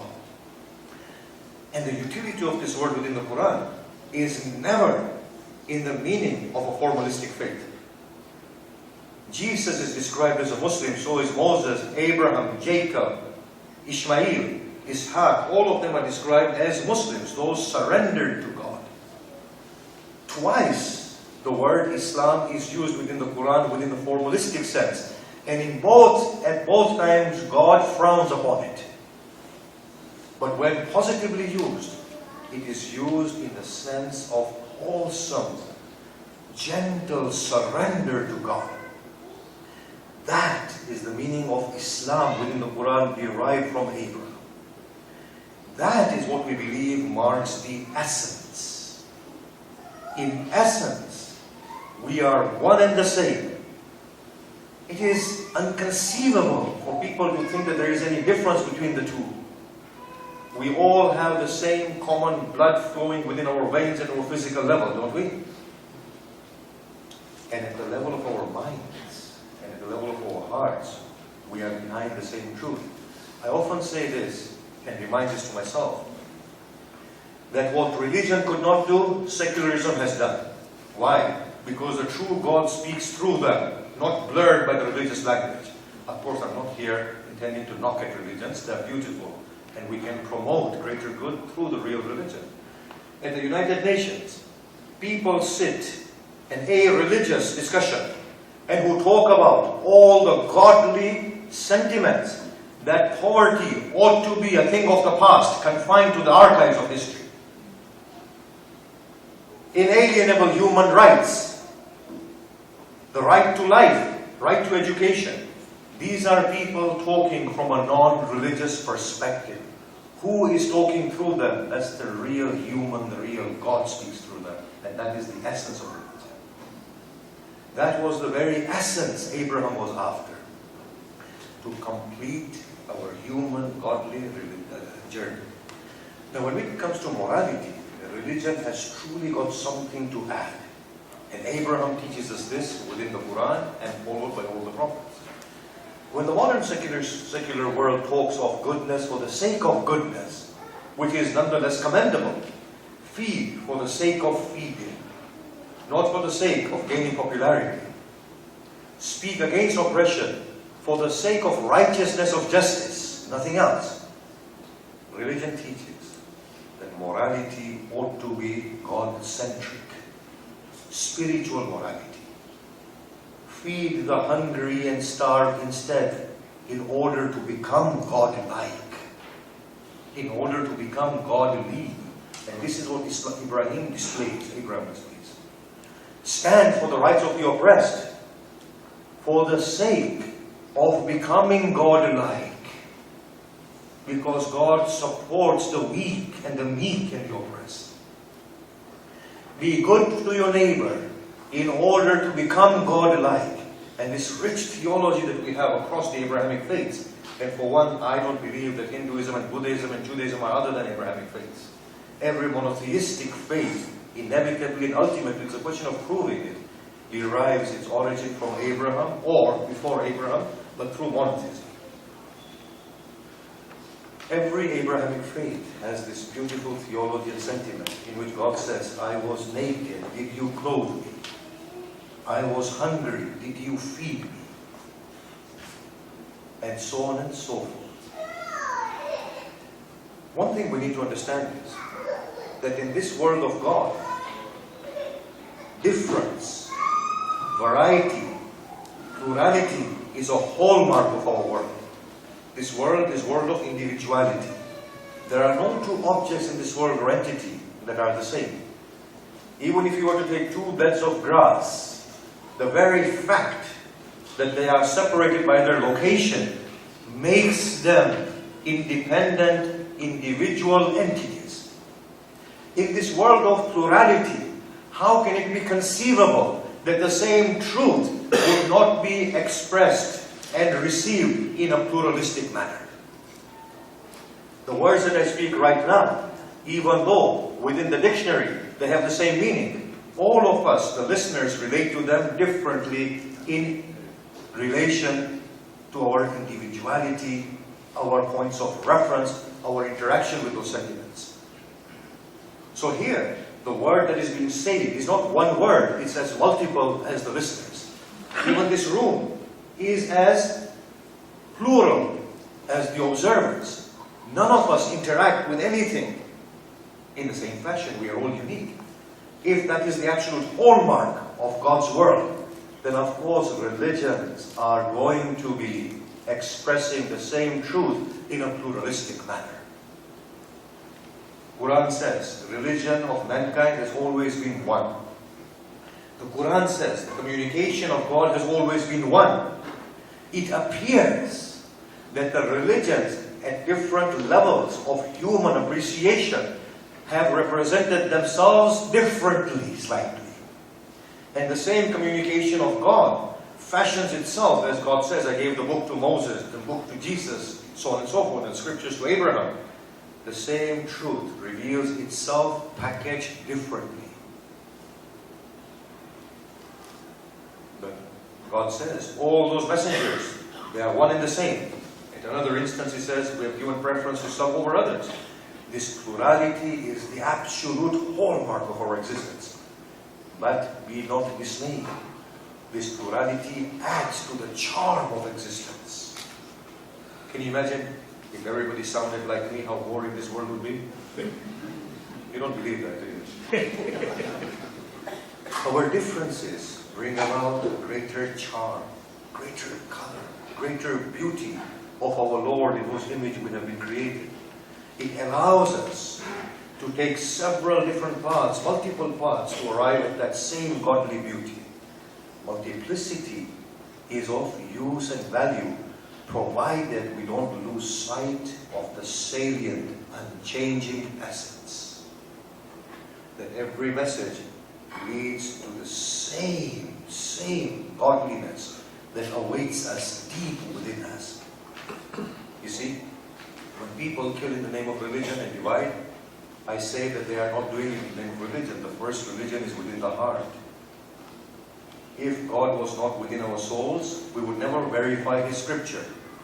There has to be some yardstick by which we measure the truth of whatever we receive. The same God that we worship is first and foremost within us and speaks through us. I want to make one or two points here. God in the Quran states that salvation is for the Muslim, the Christian, the Jew, the Savior. And I believe the reason why He limits it to these four is because the Prophet was in the context of Medina, and these four religions existed in Medina. Because of the reason why He is giving salvation. He says, people from these four faiths, if any one of them truly surrenders to God and performs righteous deeds, as was told, that first there is this relationship with God, and then righteous deeds, add to the quality of the person who shares this intimate relationship. From these faiths, whoever believes in God and performs righteous deeds, they will have their paradise and salvation. In none of the verses does God mention the centrality of Moses, Jesus, or Muhammad. He only mentions the centrality of Abraham. He says to the Christians, Jews, and Muslims who are boasting against each other, over each other, he says to them, whoever does good will receive good. Whoever does bad will receive, whoever does evil shall receive its equal. He said, you are all surrendered to God, following the example of your father Abraham, to talk to them about their common ancestry and the essence. The other thing Quran states is that religions have to be rationally based. A religion that promotes discord is not weighing up against the principles of reason. Human society should be bound in fraternity and love, care, reciprocal relationship. If a religion fails to promote that, that religion needs to be checked. It's been altered. For at the end of the day, religions are mere interpretations of mortal minds, in accordance with their own frailties, in accordance with their own prejudice. We need to go back to the essence, the godly essence that is within us, and check religions against them. I will say this, no religion is sacred. None of them. What is sacred is you and I. Nothing beyond us is sacred. For we are the real God, representatives, not religion. And the final word is that God, in light of Abraham being the common father, says, call on to the people of the book for all of them to come together on the basis of devotion to one God, and on the understanding that they will not take besides God each other to be lords. The Prophet was asked, what does this mean? The Prophet stated that the interpretations that you offer in the name of God shall never take the place of God. You all have within yourselves this beautiful divine light to be drawn to that one God. If anybody states otherwise, then that is in conflict with the nature of devotion to God. Thank you all very much. Thank you very much, Dr. Sheikh Arif. Ladies and gentlemen, before we move on to the question and answer session, we have a small presentation of Appreciation Award. This is something we are starting from this year, and we're hoping and praying that we'll do it every time. And today we are starting with Dr. Nasir Zaidi. We are going to present him Appreciation Award. Let me give you a very brief introduction of Dr. Nasir Zaidi. He has over 20 years of experience in giving public talks and lectures on Islamic and religious thoughts at different academic forums. He has specialized in Islamic fiqh, theory, philosophy, and Quranic studies. He has very deep awareness and understanding of the various religions, especially Abrahamic religions. Dr. Nasir Zaidi has held distinguished positions in the academia. He was Director General Research at Islamic Ideology Council of Pakistan and Assistant Professor at Tehran University. Currently, he is providing his services as a Muslim chairman at the University of British Columbia. Today, in recognition of his 10 years of outstanding services to the community and his continued commitment to spreading knowledge and wisdom despite all odds for him, Babul Education Society is pleased to present to him the Babul Community Services Award, and I would request the Consul General of Pakistan, Dr. Muhammad Tariq, to please come forward to present this award to Dr. Nasir Zaidi. Ladies and gentlemen, please welcome both of them.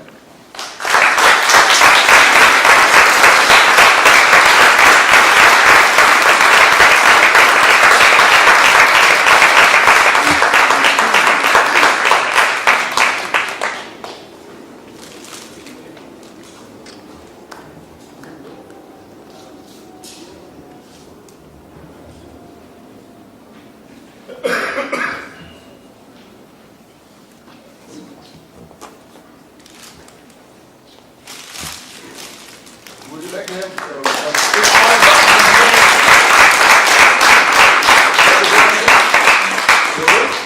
Okay. So now you have the questions ready with you, so you can read them out. The volunteer will pass on the mics to you. If you have written the question, please identify the person you want to respond to. I don't want to go into reading your handwriting, so I thought you should read your own handwriting. So I'll just pass on the mic, so please if you can raise your hands. इधर आओ तो फिर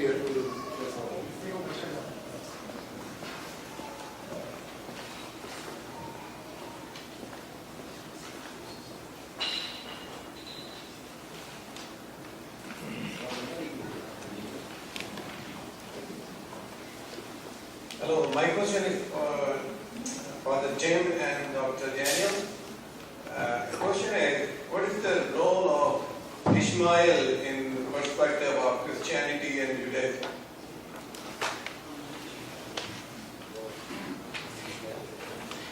We believe that Abraham had two sons. And we believe that God loved and Abraham loved them both. It was very hard for Abraham to send off the Ishmael, according to the biblical story. And so there was brokenness there. There's a broken relationship. We don't think, we believe that it was unfortunate that the family dynamics around that relationship between Hagar and Sarah, and Abraham seems to be caught in the middle of that. But the story from the Hebrew Scriptures is actually quite sparse. And so we believe God loves both. Abraham loved both. And there's one more point I was going to forgot, so I'll pass it over to Danny. I was going to say much the same thing as Father Tim. The notion of Ishmael and Isaac is, of course, the covenant of Abraham says that a great people are going to come from your loins.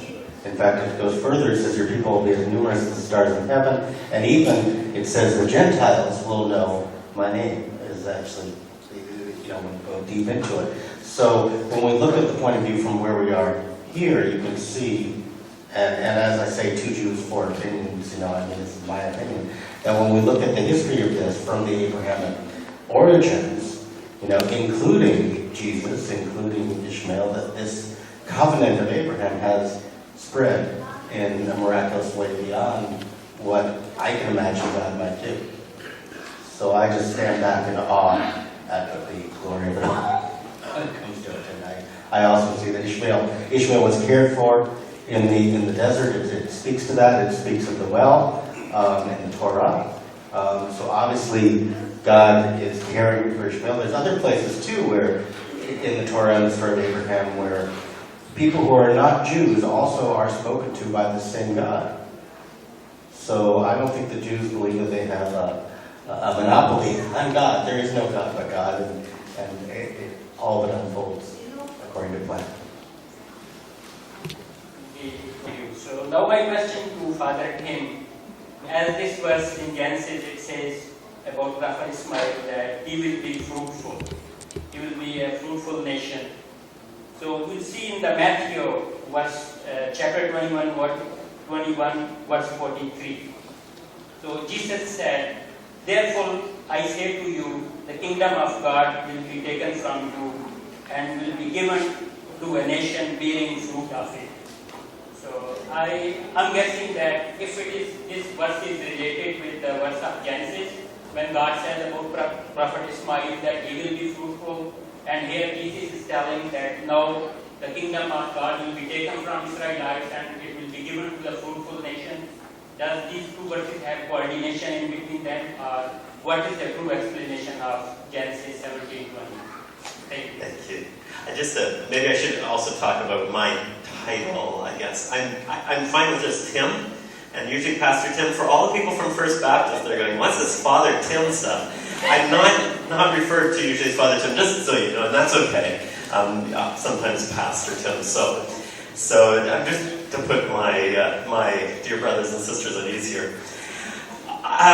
With regard to Ishmael, and Isaac. I think that first of all, again, there are differences, and this is what I appreciate about a gathering like this, is that we can say, we believe this, but the other scriptures say that. So, for example, who was the son that was offered by Abraham? Well, again, the Jewish and Christian believers believe that it was Isaac on Mount Moriah. Muslims believe it was Ishmael. And so we disagree. But we can still be friends. And I think that's really the point on this one here, and that's okay. And that's what it means to be a pluralistic society. We can appreciate each other, not just tolerate each other. And we can say, well, this is what I believe. Now, to your question about whether the Jewish people were unincluded by Jesus, by that verse in Matthew 23. No, Jesus was speaking to this, from our understanding, Jesus was speaking to this particular group of Jewish leaders who were about to crucify him, who were about to condemn him. And so to them he said, if you don't go my way, from a Christian standpoint, if you don't follow me, if you don't accept me, there is no other way for you into the kingdom of God. But all of Jesus' disciples were Jewish, all the great prophets of the past. So many of the same prophets as you have in Islam were Jewish. And you could say Abraham. And yet, as Danny said, Abraham was for all nations. That's so clear. And so Jesus said, I've come for all peoples, as you point out so clearly. And we believe the blessing goes to all. So it doesn't matter. It's not based on race or bloodlines. It's based on the faith of the father Abraham. Okay? Thanks.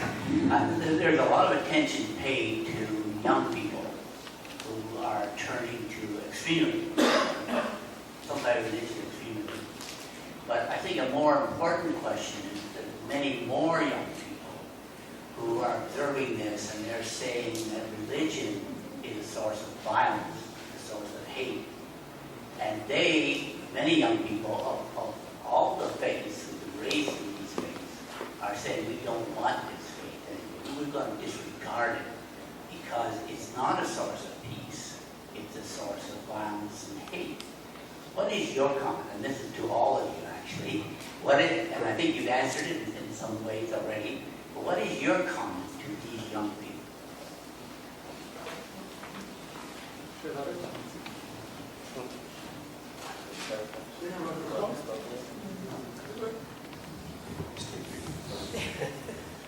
Nothing quite right, and I wouldn't blame a young person for turning away from religion. In fact, had we not taken birth within the cradle of religion, we too would be appalled by such display that is encouraged by religion.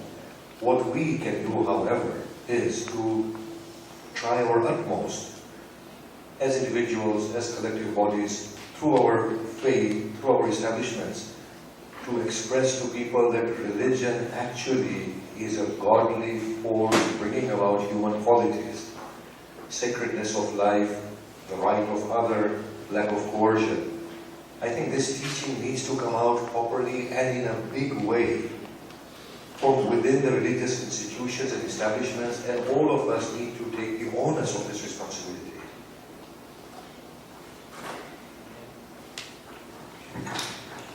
I'm not a religious scholar, but I do work with young people a great deal.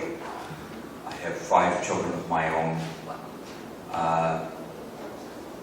My father was one of 14 kids. I have 68 cousins. I am the grandson of an immigrant to Canada who came here on his own at 12 years of age to be a farm laborer. You are correct in your observation that many young people are turning away from various religions. But I wouldn't despair totally, because what I see is a very deep search for truth and what's valuable. But they are not going to buy the party line from you, from me, from their teachers, from the religious leaders, or anyone else. They need to see it themselves, and they need to see it in the examples of how people around them live and behave. So if we want young people to have faith and believe in something, then it is us that have to set the example, take the leadership, make the statements, stand up for what's right, and not tolerate some of the crap that's going on.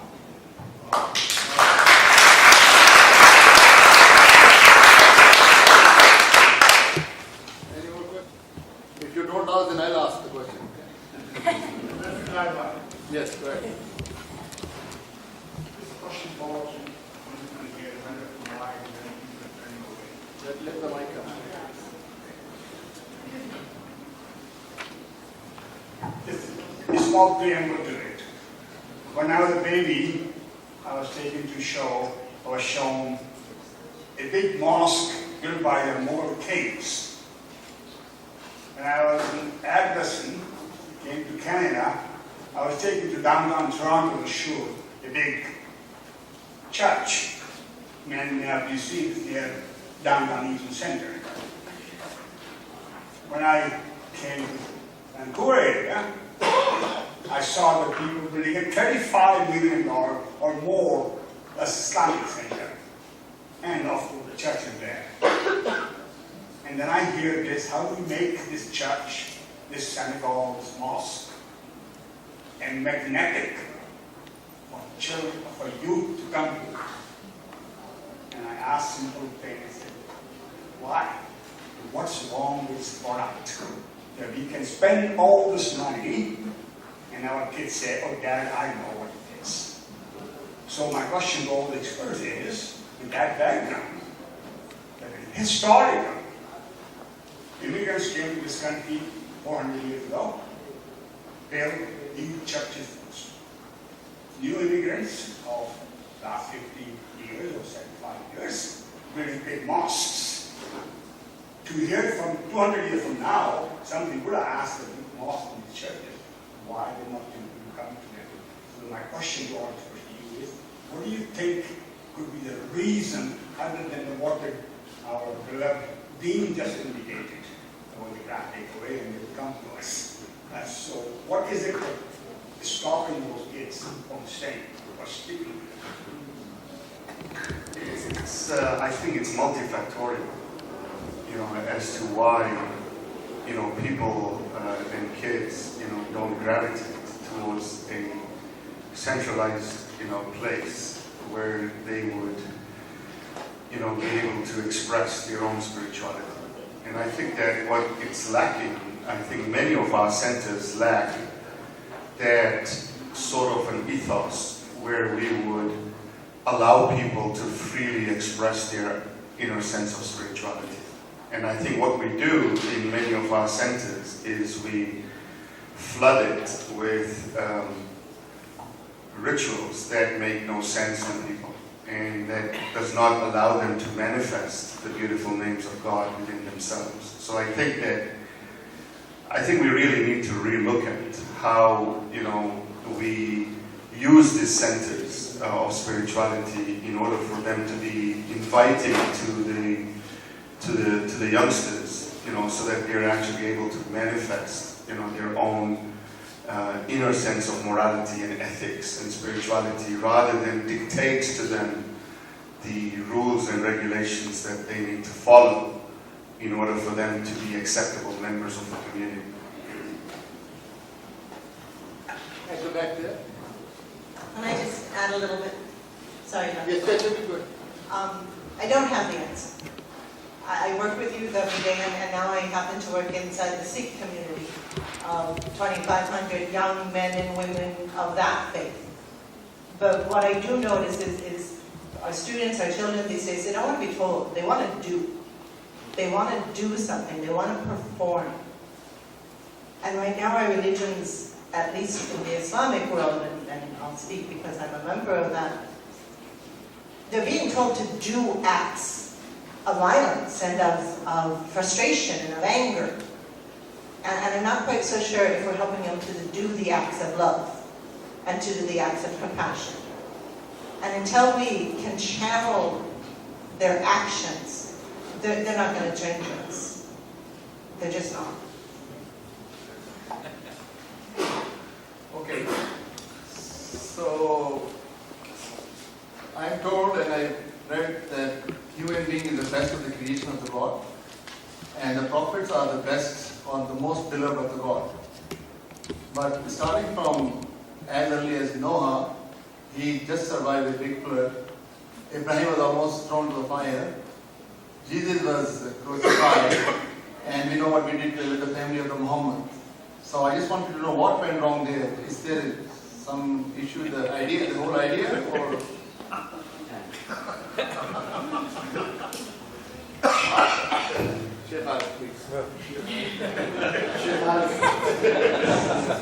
I don't know where this idea comes from that we are the best of God's creation, by the way. We are so self-obsessed and so arrogant. In the Milky Way, the Earth does not even constitute a speck of dust. And on that speck of dust, there are 7 billion people who are not even microcosms, and they really think that they're the best of God's creatures. I mean, that's audacious in itself. Yes? So that assumption doesn't make much sense to me. Yes, on this earth, maybe we are better than trees and grass and things like that, so we are the best creatures of God on the face of this earth. Now, if you look at humanity, from the time of, let us take, within the evolution, from the time of Adam till now, from caves to this, from being insecure people worshipping the sun and the mighty waves, to casting our reins upon the heavens and diving deep within the oceans, we have not done bad. From people who died at the hands of diseases to today become the cure of God. From people who starved and died of starvation to people who have become godly and who feed each other. We have not done bad at all. When Mr. Blair proposed to us that we should go to war with Iraq on the basis of Saddam possessing the weapons of mass destruction, the British public, 2 million of them, took to the streets. It's a secularist state. Yes? This was not in the name of religion. They stood up for what they believed were the rights of a nation who could not represent itself and who was going to be invaded unjustly. What was moving these 2 million people? They weren't Muslims. Yes, they were secularists.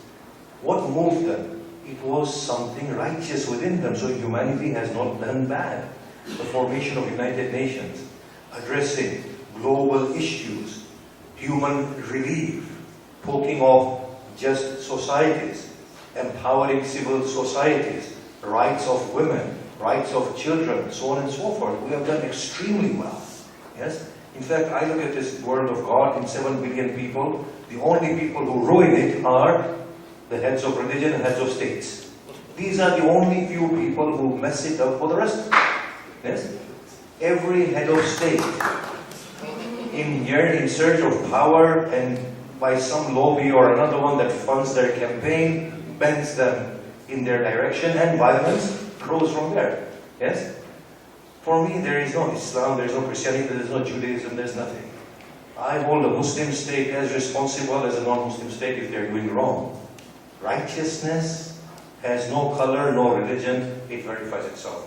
So now, in response to your question, human beings will always be internally conflicted. We are always conflicted within. Yes? And managing this inner conflict is the whole purpose of life.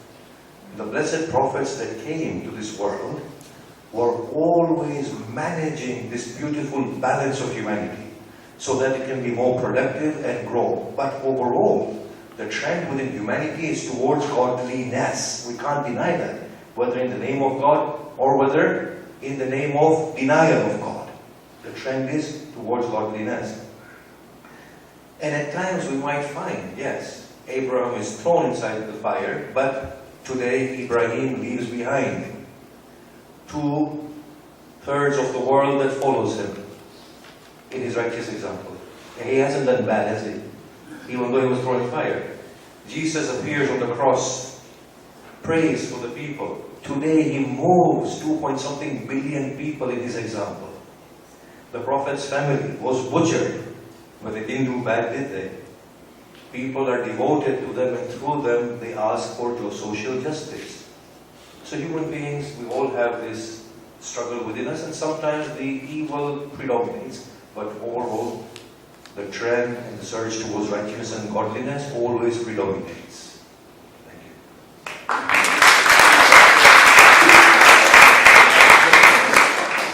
Okay, thank you. In the end, I will ask Dr. Zanaib for the note of thanks and the presentation of the gifts to the speakers. Do the speaker.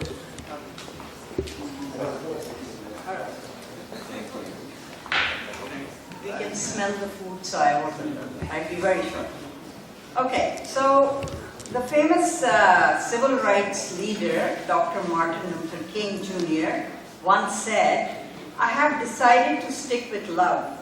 Hate is too great a burden to bear." These words are as true today as they were during the US civil rights movement in the 50s and the 60s. Today we are still dealing with hate and bigotry in the name of race, religion, culture, and many other dimensions. And what happened just yesterday and a few days ago in many parts of the world, including Paris and Lebanon, Syria, is just a poignant reminder that hate and terror is alive and is still impacting us all. Here at home, in the Canadian federal elections, which we just had in October, the negative campaign about the niqab was one attempt to promote fear and hatred among generally peace-loving and tolerant Canadians. We are swayed by international and domestic events or pushed by the media in how we see and judge other people, and these could be our neighbors, our co-workers, our local community, and humanity in general. Rather than follow the message of the great Sufi poet Rumi, who said, "Listen with the ears of tolerance, see through the eyes of compassion, speak with the language of love," the world still seems to be continuing to be intolerant, less compassionate, less loving and caring of our human beings. I don't know if this is growing or because we live in an age of instant communication, we get that feeling, but it's still there. So what can we as individuals do to change these divisive forces? I think we should make it our business to actively promote interfaith, interracial, and intercultural harmony. Today's seminar was just a very small attempt to provide a forum to promote such harmony by discussing our thoughts about a great personality, Prophet Ibrahim, the founder of Abrahamic religions. As part of the Babylon Education Society's activities, we hope to continue with these efforts and in other forums and other initiatives to promote peace, harmony in our communities. And again, some people were asking, why did you take our names and emails? This is just so that we can contact you when we have such future events. Now, I would like to thank a number of people for making this such a lively event today. First, our deepest appreciation for speakers for their insights, advice, and words of wisdom. I learned a number of new things about the grand prophet Ibrahim that I didn't know before.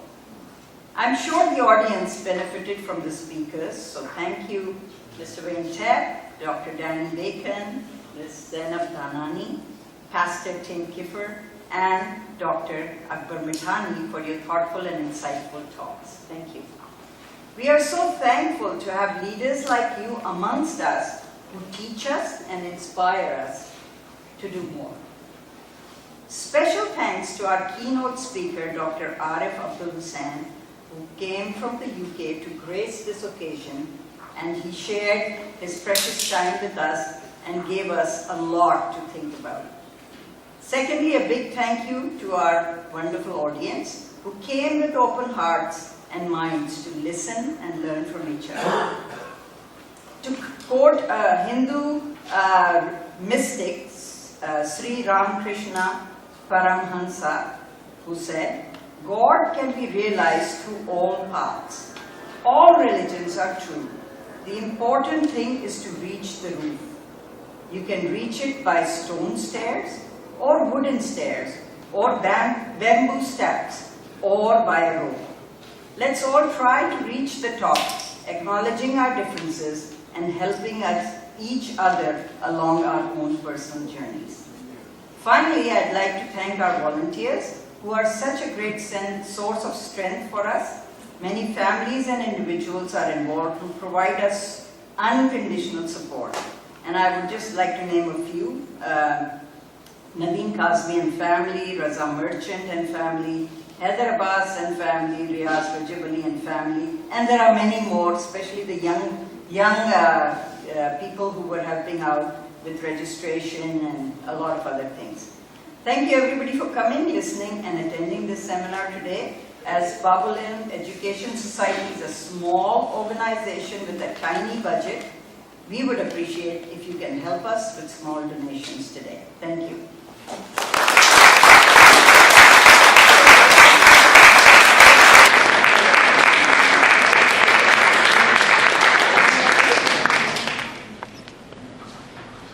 Now there is one presentation of gift to the speakers. So we'll start with the Dean School of Business, Mr. Tebb. And I request Dr. Mohammad Tariq to please come forward and present the gifts. He is good at that.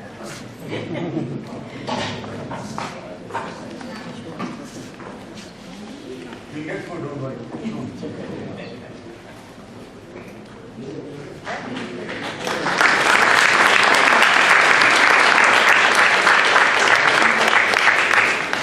Next is Father, not Father, sorry, Tim. Master.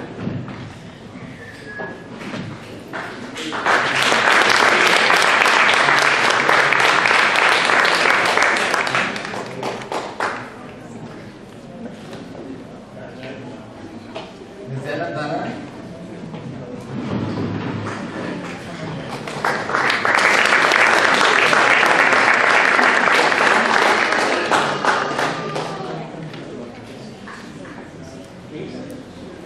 Next is Dr. Dhanani.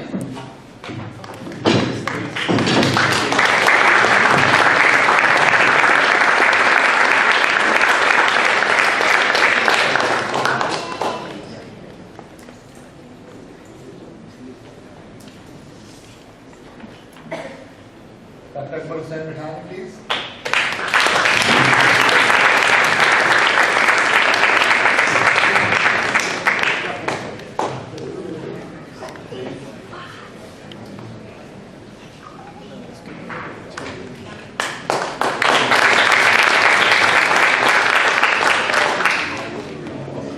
Dr. Chairperson,